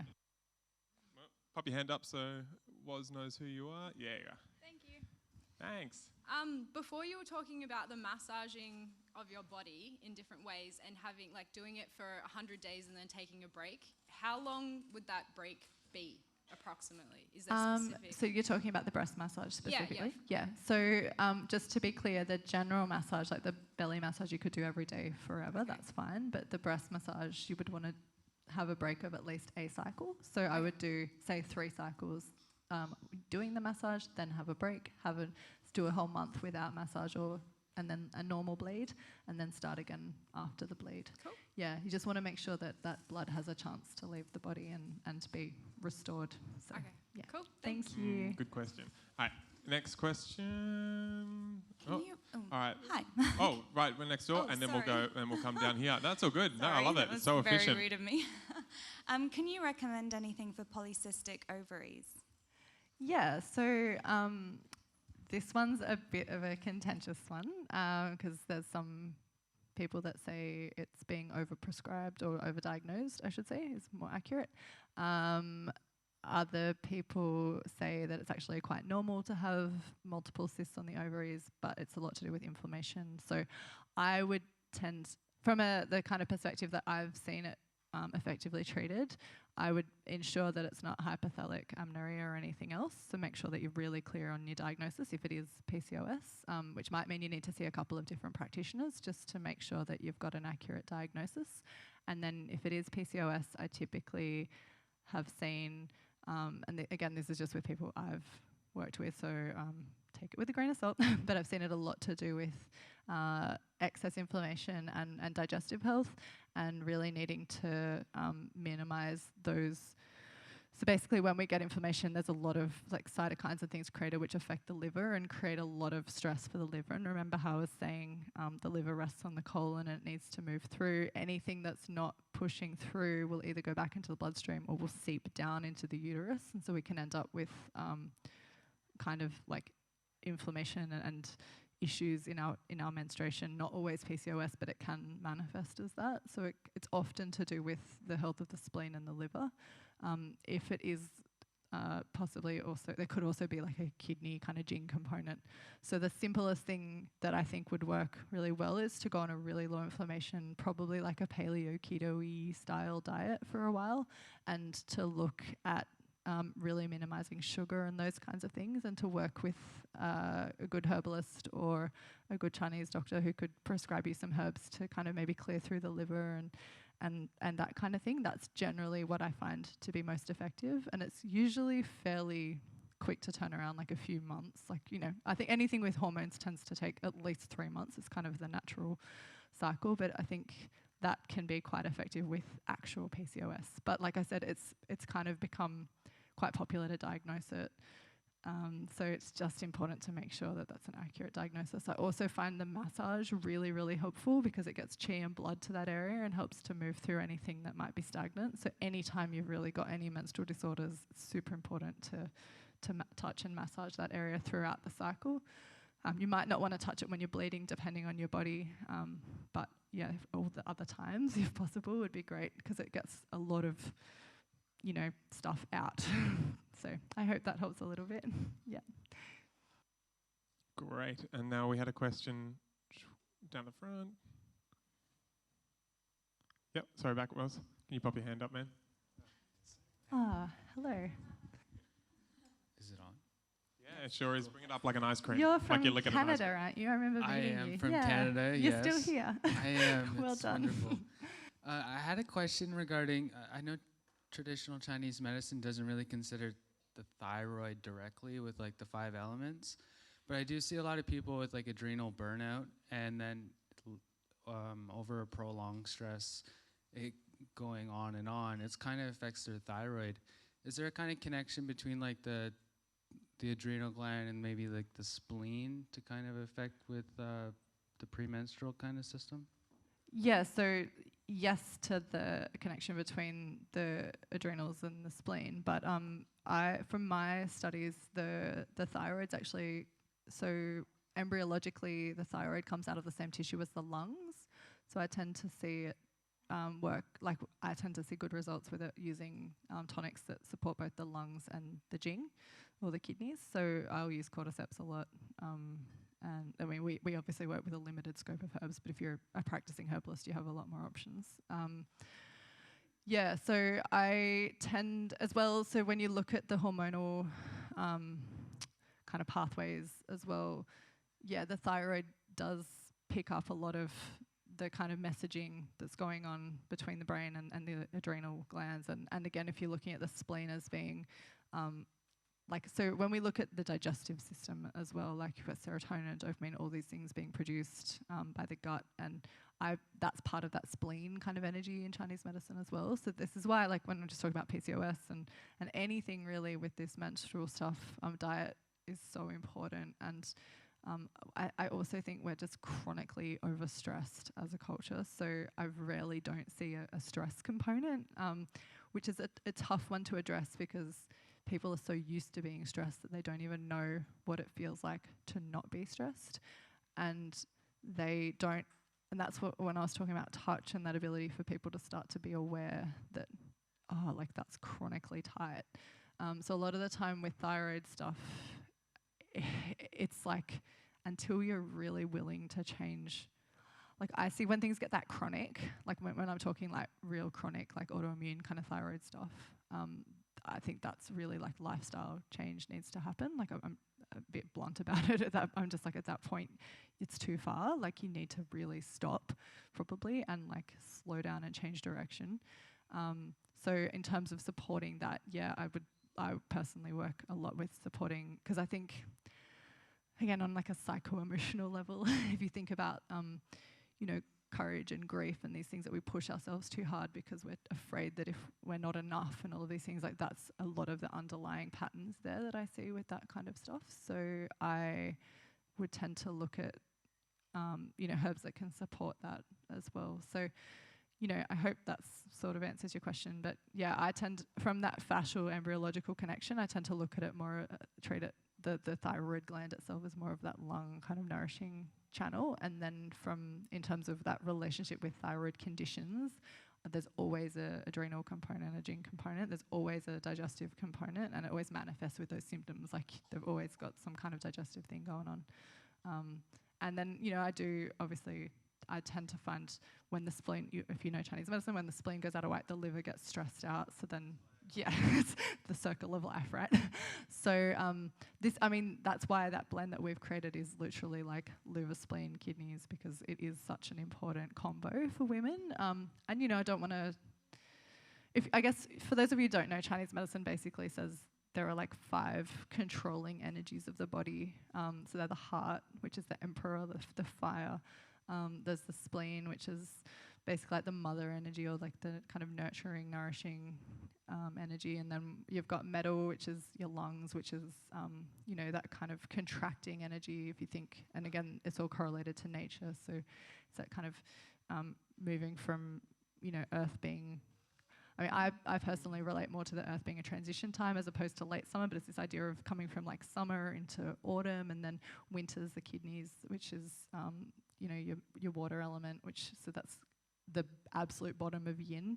It's like that, and that's where wisdom comes from, right? It's like that stop, reflect, wisdom, move into yang, right? You move in this upward yang into springtime, into liver energy, and then, we move back into fire, which is summer, and like outward yang, which is that full expression. So this idea of our days, our lives having these cycles, to me is so important, and we don't honor them. Like who after a big project has a rest, who after they've gone all day at work, like actually does something like wisdom nourishing, usually like, veg out, like, and it's kind of, so this is this idea of, learning to use the Chinese medicine energies as a guide for how we live. So when we're looking at something like a chronic condition, like with thyroid conditions, which you'll hear like Hashimoto's or Graves' disease, all these kinds of things, I often see that it's just very much in that yang, yang, yang, yang, yang,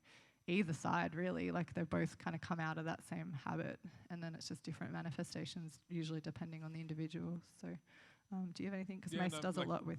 Well, I just completely agree. I mean, you've got to have a macro and micro kind of approach to it, and the macro approach, like 100% pretty much with all disease, but I agree, once it gets to once the thyroid starts to get chronically autoimmune or overactive or underactive, you need to make some dramatic changes most of the time, which is... it can be so harrowing, and I hate just leaving it at that. That this is on you. It's like it's such a crappy place to That's when a nice gooey conversation needs to kind of begin at that point, when you're like staring down the barrel of the fact that it's like you don't really have to make changes. You have modern medicine and surgery and things like that that can slowly manage it if you want to stay on this path of like holding onto emotions, just like doubling down on this career, not reevaluating the way that you're kind of like dealing with the kids, or not just making allowances that you just don't have room for ambiguous social obligations in your life in order for you to like actually get your stress down or whatever it is. There needs to be some serious conversations going on there internally or with your family, and start planning out your future, of course. But that's like, but on that macro conversation as well, that's when you get herbs like, if it's an underactive thyroid, it's when the Jing herbs start coming in and being really effective, like eucommia bark and cordyceps, because the foundations start to, get affected so quickly. And that's why ashwagandha is just such a revered one as well, because your ability and tonification of your nervous system gets toned so with such efficacy. And of course, it's not just a one-size-fits-all with tonic herbalism, same with medicine, but tonic herbs are generally in that macro space where you get your foundations and the roots of the body rocking. Your endocrine system, especially your adrenal glands, are going to be able to get back in consortium and in time with the rest of the orchestra of your endocrine system, which is super important to bring the intelligence back, or bring the balance back. But that's why I like thinking of it as a song and dance, because it has less of a, all right, let's get you treated and off you pop, little lady. All right, now you're balanced, you're healthy. And it's like, no, it's like an ongoing song and dance. It's like, Can I quickly, and that's the thing about the Eastern like approach is so much around educating the patient and getting the patient to be like standing on their own 2 feet. So I think there's a real place for a therapeutic relationship. I think it's essential. I have, several mentors who have now become friends because I no longer need the therapeutic relationship with them, but they were able to guide me at different times in my life. And I really, really, really emphasize that. But the first thing you learn in Chin Song, for example, is that you need to do yourself out of a job after like 6 sessions. Like if they're still coming to you after that, you're not doing your job properly. Like they need to be educated. They need to be taught what techniques to use on themselves. It's very much around empowering the person coming in with information and knowledge and skills, as opposed to like, I'm over here on a pedestal, you have to come and see me and I'm the only one that can help you. So I think that's why I sometimes think it's cool to like practitioner shop if you're not really happy with the one you've got, if they're not empowering you and then you're not feeling like, I ask questions and if they don't answer me, I don't go back. Like I just don't like, I'm like, if you're not going to tell me why you think what you think, or like why you're telling me what you're telling me, I'm not going to come and spend money and my time here. So I think that's a really important part of this, is to not just be like, I'm receiving this treatment. I mean, you can receive obviously, but I'm just like, I'm not completely passive in this. So yeah, so on that whole like working with someone thing, like if you've got something chronic, go work with a good herbalist or a good doctor or a good naturopath or whatever, but also keep working toward your own sovereignty, I think. Yeah, get in your relationship, what it's like being in a place where you actually feel like you're restoring and you got space. It's one of my ultimate flaws is I can't get myself into a place where I'm like actually restoring, that I work on it again and again and again. I think a lot of you could understand the feeling of getting dejected, of being like, it's been 10 years and I'm still seemingly like harming myself by, agreeing to too many things and then not actually understanding how to, ask what I need. Don't get too, down on yourself. Better than you used to. Yeah, exactly. And I do, I'll continue to, whatever, that's like, I'll just brush off and I'll just keep on going, because that's one of the reasons I like doing. It's one of the reasons I stepped out when I was younger and doing a lot of talks and all these kinds of things. I became a little bit more, I became a little bit over-identified with my stage self, and then it was just all this stupid ambiguous pressure I had to be like the health guy and be perfect, but I knew I wasn't. But how do I communicate that? And and then you just end up in this mental quagmire. And so I stepped out of it and then came back and and then would take my piss out of myself a little bit more, and all those kinds of things. It helped me. That's just the way I'm built, and helped me educate while being like, but whatever, I don't know, I don't really know anything. But on the thyroid side of thing, it's just like, developing a relationship with, getting into your healing state. Just the classic, all prioritize those things, your personal practice, your yogic practice, your walks, on the beach, watching the sunrise. You can't actually underestimate how much those accumulate over your life and really lay down the terrain of your and function of your nervous system. And then those are all, the classic things like hydration. People kind of just bypass hydration so quickly in terms of just how healing that is, and especially in most endocrine situations. And then you look at thyroid, you want to be kind of careful. I've been like, a little less hardcore with the recommendation towards iodine, because, you might have an overactive thyroid, you might have a general sensitivity to iodine, but for me, it's been like a real good one that's one of the only things I really come back and supplement, iodine and selenium, especially before I travel. But if you're unsure, if you feel like if you're unsure of, and I'm not the one to educate you, well, you get in with a naturopath and having someone test your iodine levels and getting them back up to scratch, because that's going to have a lot to do with thyroid disruption and as well general toxicity. So getting heavy metals, I'm sure you'd be happy for me to hear me say heavy metals as well, because that's what you do. And it's like maybe we should talk about that a little bit more, because I haven't had that conversation on the podcast yet. But that's going to generally, those positively charged compounds that are toxic in the body, especially heavy metals and other radioactive forces, are going to be attracted to that negative pole of the thyroid. So getting onto even like, those chelators and the chlorellas and the zeolites, and having the infrared saunas and all those kinds of things, as well as just like making sure that you're, having dips in the ocean and, not spending too much time around all this EMF, which is hard, but make sure you're doing what you need to do to get yourself back in nature, and then feel yourself coming back to harmony. Because when the chi of your organs and your mind and your nervous system can get a little recharge and come back to harmony, you actually become more resilient towards those EMF forces within itself. We can go into the whole gadget conversation, but you want to become become the gadget as much as possible with like how intense it's becoming. But yeah. And then that's the macro conversation, and then the micro conversation in the intricacy of the energetic origins of why that is occurring within the thyroid. That's when it's amazing to practitioners shop and have like I love the combo of a naturopath and a TCM doctor or an acupuncturist who can actually help you understand your unique pattern of your branch illness, and then you can at the same time be hitting it from that root level of your lifestyle and making sure you're giving your body everything it needs to heal on that root level. Yep. Thanks. Thyroid, so all right, just up there was, and then after you, we'll go just like passing in front. I was wondering, you mentioned postpartum before, and I was wondering which of your products you'd recommend most for women postpartum, both if they're breastfeeding and also if they're not. Yeah, so generally, I think the one you guys got today, see you guys, is great. And then usually, like, you want to look at the Jing herbs. So traditionally, it was things like cordyceps. It was like astragalus, actually, which is a chi herb, but that was used a lot. Eucommia bark, which is like a young Jing herb. So the Jing blend is a really good one because you don't have to buy heaps of different things, and it's great. So that was, to me, like the foundational one that you should really be on. And then, it could depend a little bit on what else is going on for you. But the one that you got, I don't have one here, so I can't show you, but that nutritious blend that you've got now would be a really good one to add in, because it's got, the asparagus root, and it's got all those ones. Like the heshiwu is really good to help to move like blood, and that to me would be a really great combo. I didn't have that when I was postpartum. I was making my own blend, so I was using a lot of Shizandra, and I usually do take a lot of reishi just because I like it. But yeah, Jing was pretty much the everyday like staple, and then I do use a lot of kind of chi herbs as well, just because I'm constitutionally a bit more deficient in that spleen energy.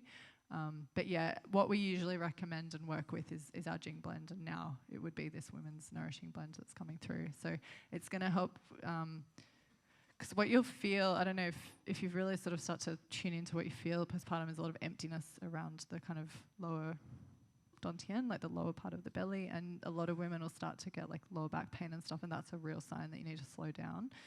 But it's also where like the young Jing herbs can be really helpful, so that's where the Eucommia bark especially would come in.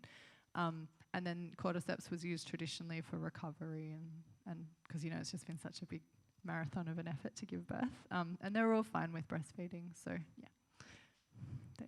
Hope that answers the questions. Actually, I'm going to do a really awesome podcast in 2 weeks with a Chinese doctor who's in her 60s from New Zealand on the golden month, the 40 days after birth. We'll talk about herbs and tonics, because she works with the tonics a lot in practice, but also just the lifestyle stuff, so all the other kind of things and she's got this amazing, like her book's so gorgeous and beautiful. It's really short but wonderful, and she talks like African women and Indian women, so she's kind of got this real cross-cultural take on it, and they all just get like spoiled rotten after they have their babies for at least a month, or often 6 weeks, and yeah, it's just the stories are really gorgeous. But yeah, so hopefully that'll be out probably a little bit after this one.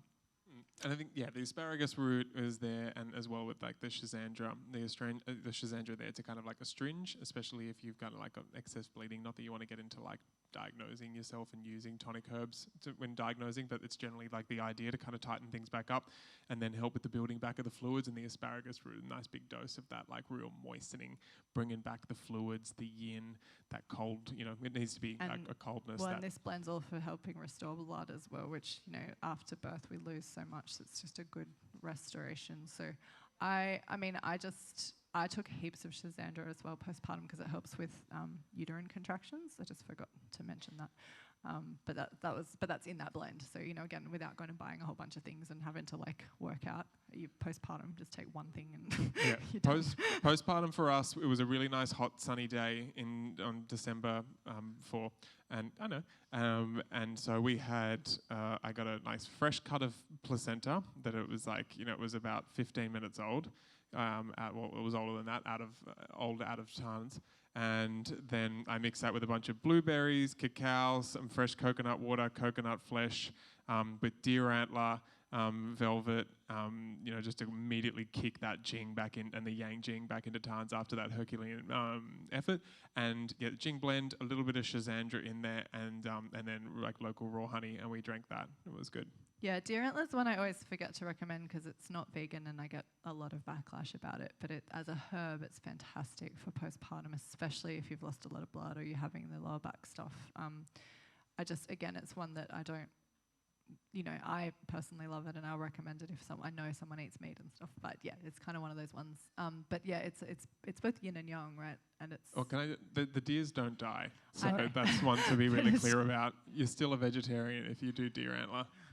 Yeah, it's more just that, like, you should see some of the emails and things. It's like, oh. But then you send an email, you write back and show like a live video of me like at the farm going around looking at the deer and talking about the process and my process of why I introduced it in. And normally some people who are like get really uppity about it and then they leave, but that's what happened once. And the rest of the time I feel like I have a lot of vegan friends that have appreciated the effort to go and show that and to make sure the deer stall is actually mucked out every day.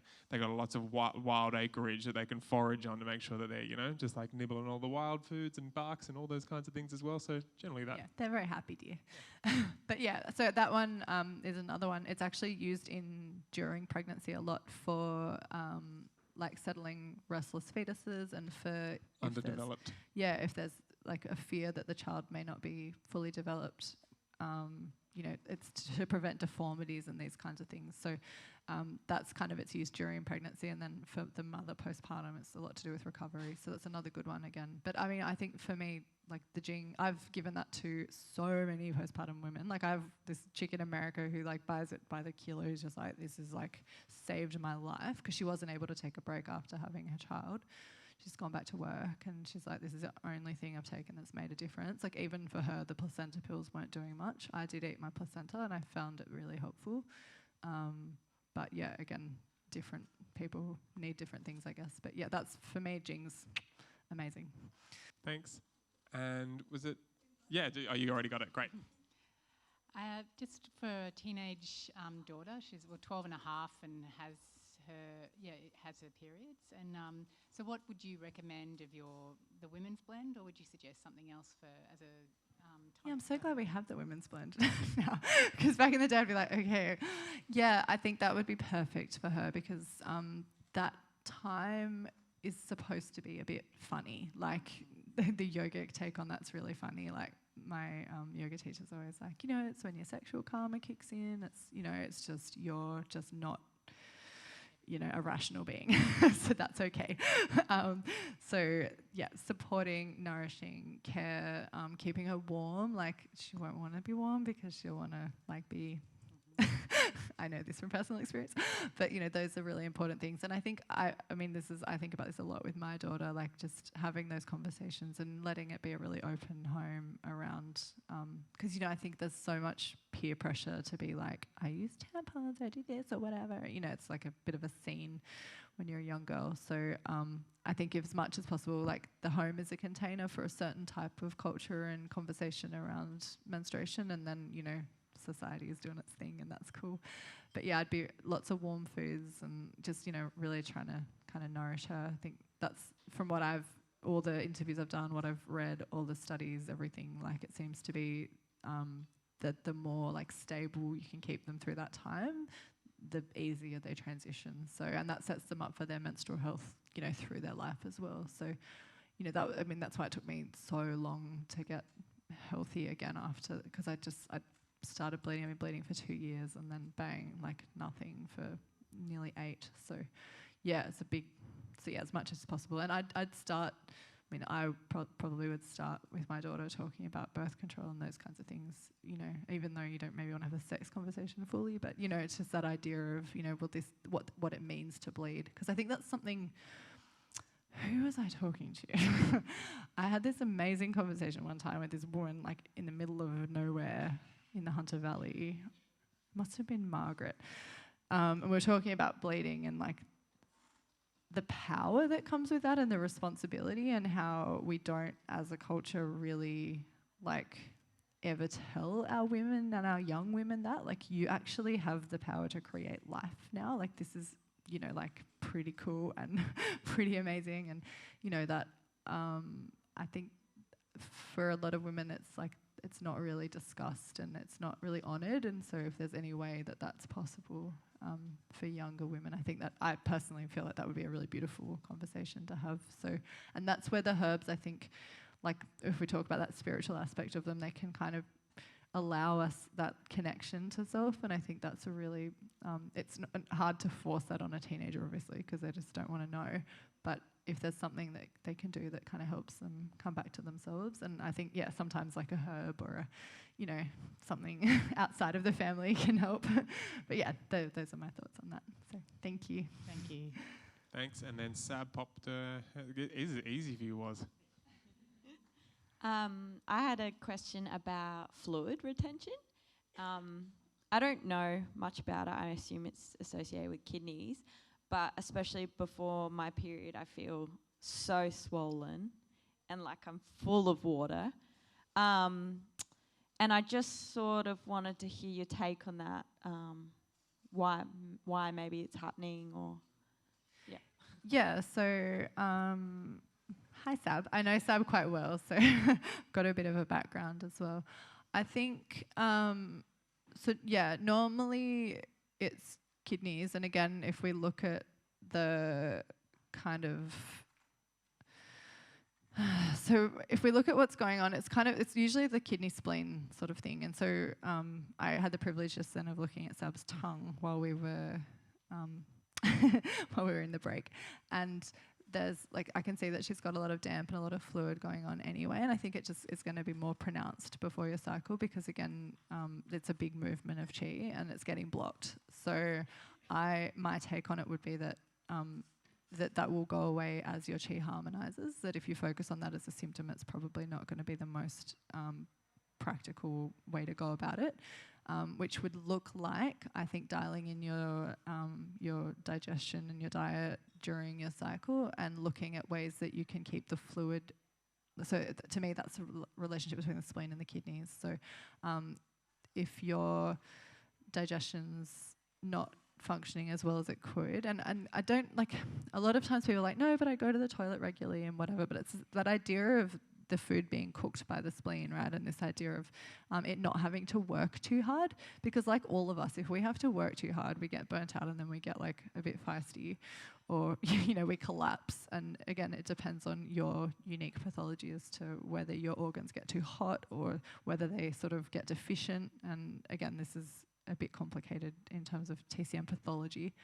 But for you, I would look at dialing in I would look at really minimizing any adrenal stimulation and keeping it very low and slow throughout. I'd try it over a couple of cycles and see if it works. And then I'd look at a real kind of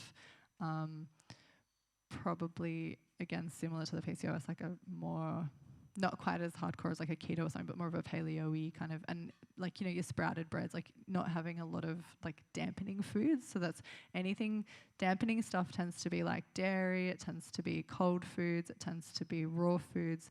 A lot of the things that we all love nowadays because we're all alternative Byron Day folk, like your almond milks and your coconut milks and all these things aren't so great. That it's kind of really like the meat and 3 veg and a bit of starch on the side is happy damp spleen diet. It's not very exciting, sadly. And then a lot of gingers and things that are going to warm you up without overheating you. So again, I know that heat can be a thing with you. So yeah. So this is the thing with premenstrual symptoms is it's like what I was talking about. If you have kind of crappy periods and then you hit menopause, you have a really tough time. It's like if there's an imbalance in your qi and then you're coming to this big movement of qi, this big movement of energy, then you're going to end up with symptoms because your body's blocked in some way, it's manifesting them. So this is obviously much more than we could discuss in a little workshop-y situation like this, but it's this idea of how do I smooth out the flow of qi throughout my cycle. So often we know, we just don't want to know. So we go and ask someone else and then they tell us and then we're like, oh yeah, okay, I don't want to know that. I mean, this is me talking to myself. It's okay, I'm going to pay you $100 to tell me what I already know. But I think there's something really to that where it's I'm going really hard, or, you know, I'm having, like, I've had a really emotional month. It's been a really, like, tough month. We've had lots of stuff going on and, you know, hospitals and death and things. And it's like I could feel that if I'm not really aware of moving that energy and those emotions through, that I'm going to have to really, like, focus on that when my period comes, you know. So it's just these opportunities as we live to kind of constantly, like, make sure that we're moving through stuff and not holding onto it. And yeah, so we can have a bit more of a talk about what that would look like. But if anyone's getting like fluid or PMS sort of style stuff, I would try and look at what is the general state of your health throughout your cycle, because you'll probably find that there'll be keys to that you know is actually what's causing the PMS. If you sort that out, it goes away on its own. There's no need to really treat or address the symptoms, because you can do diuretics and stuff, but I personally think that's like putting a band-aid on it. Yeah.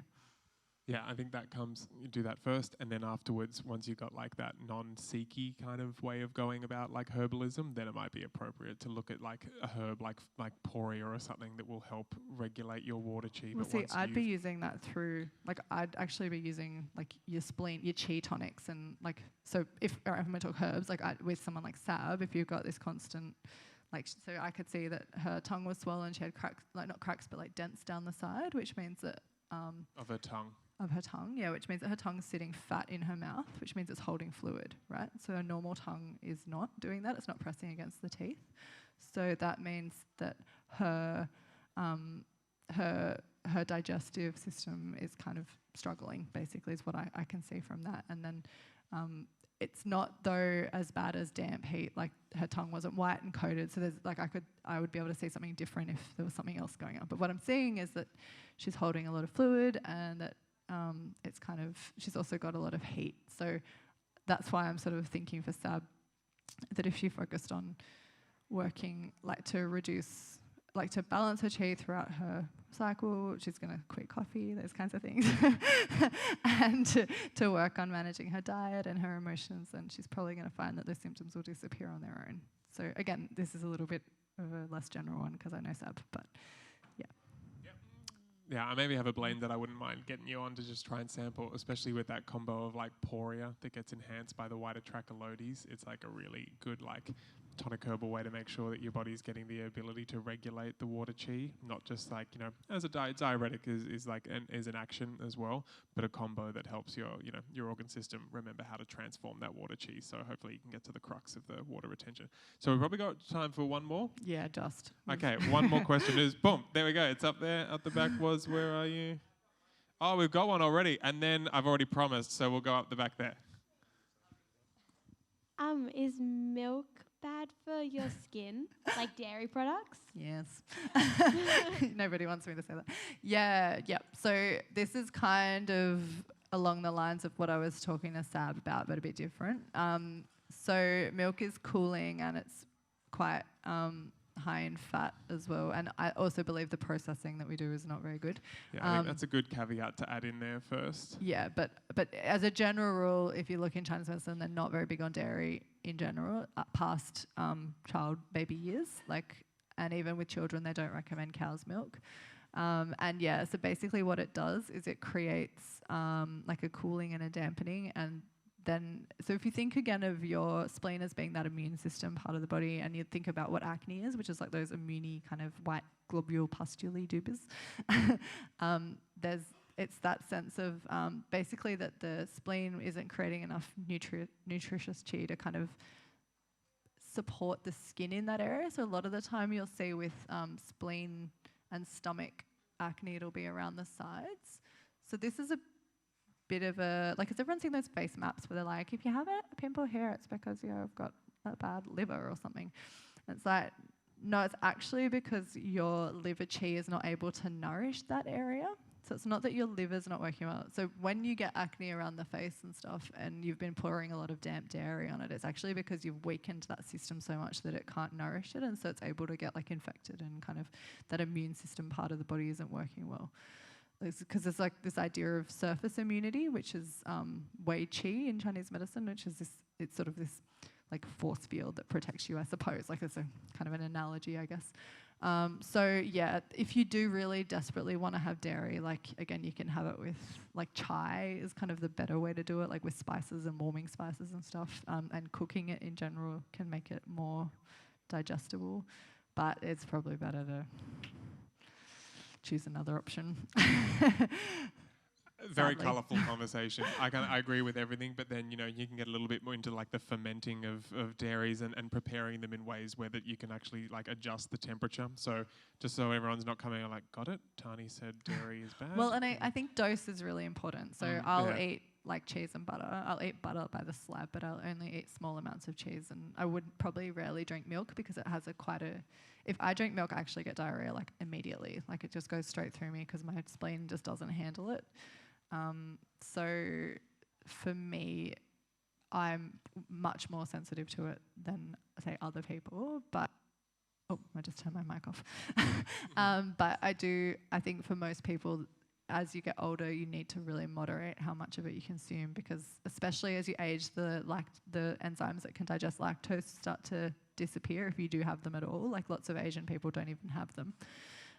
But if you do have them at all, then you won't produce them as you age. So a lot of people that could tolerate lactose when they were younger can't tolerate it when they're older as well. So it's not a simple, gosh, this is a short answer to a complex question. But yeah, in general, yes, it's going to help. And it's also really, really correlated with PMS. So if you do a lot of dairy and you get PMS, it's a really good thing to try cutting it out because it's a pretty simple solution for a lot of people.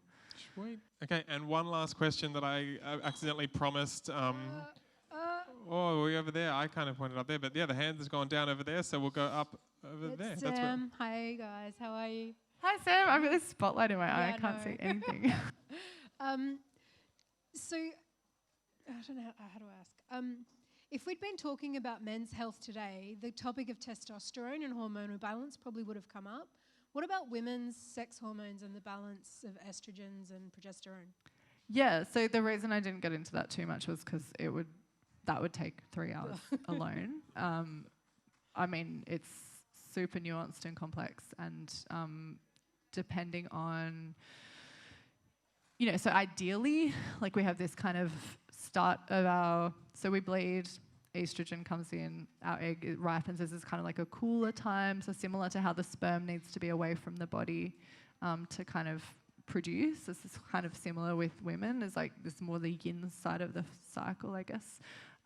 We get the kind of peak when we ovulate, and then the progesterone and estrogen both drop, and then progesterone kind of rules the last half of the cycle in a kind of dream world. Like sometimes it doesn't work quite like that. So that's kind of mostly what a healthy cycle looks like. And again, you can think of them as yin and yang, so the estrogen being more the yin and the progesterone being more the yang. But I mean, unless you have a really specific question, given that I'm over time, what helps? Yeah, so I think a lot of what we've talked about today helps with that, because basically like when we're talking about the thyroid and all of these things, so if you basically on your ovaries are like hormone senders and receivers in your adrenals, in your brain, in your guts, like every organ basically. They're producing yin and yang hormones. They're producing these compounds that float around and converse and talk to each other and create cascades and effects in the body. So what I think is super important is to be really aware of where things are out of whack and how you can start to encourage that communication. So when we're talking to Sab about, what's happening throughout her cycle is manifesting at the end when she's about to bleed, like it's not about looking at that symptom and being like, oh my God, take a diuretic, let's get that water out. And it's about what messages are the kidneys sending to the brain? What messages are the ovaries not receiving? So again, if you're looking at someone's menstrual cycle, like a close friend of mine has hypothalamic amenorrhea, and it's like her brain and her ovaries and her adrenals just like don't talk to each other anymore. They're not communicating properly. And until there's like a safety there, then I the way I see this, and it's very philosophical, is you have to like come back to treating your body like you would treat a child. So you would put it to bed every night. You would make sure it gets some sunshine every day. You would make sure you feed it regularly. It would have a nap. Like, it has to really start to feel safe. And I mean this in like the least patronizing way possible, but I think we push ourselves so hard and nobody cares for us, and we kind of, you know, like, it's not like, it's like this kind of need to then take responsibility for like finding our own boundaries. And when I look at hormonal stuff, like, that's generally what's going on. It's like people are so busy, they're so in their heads, they've disconnected from their bodies. I used to work in, like, every woman I worked with teaching yoga who had these kinds of issues, she was like, I can't feel my body. I don't know what to relax feels like.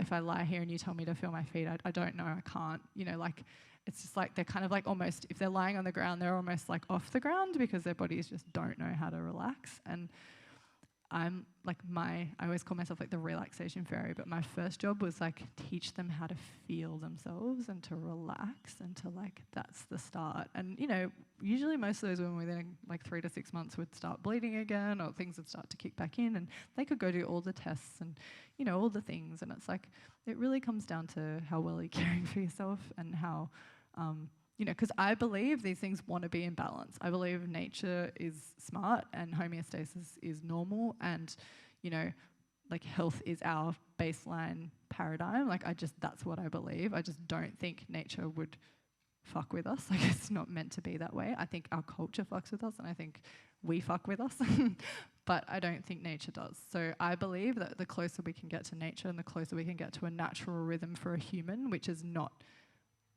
always what we're doing, because a natural rhythm for a human, if you ever travel to like a third world, you know, not even a third world country, like a place where they don't have to work for white people or Westerners or whatever, like somewhere where they're still living the normal ways, there's a whole lot of sitting around and a whole lot of naps and a whole lot of like not doing much. And we do not do that. And they're very reproductive. They have great cycles, you know, they're very healthy a lot of the time. So I think that rest is a really big one if there's hormonal imbalance.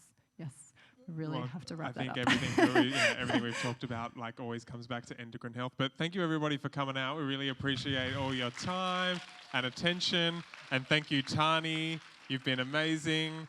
And can't wait to release this podcast. Make sure you're on the SuperFeast podcast. You can grab some last-minute herbs out there as well if you need, guys. We'll see you out the front. See you out the front. Thanks, Mace.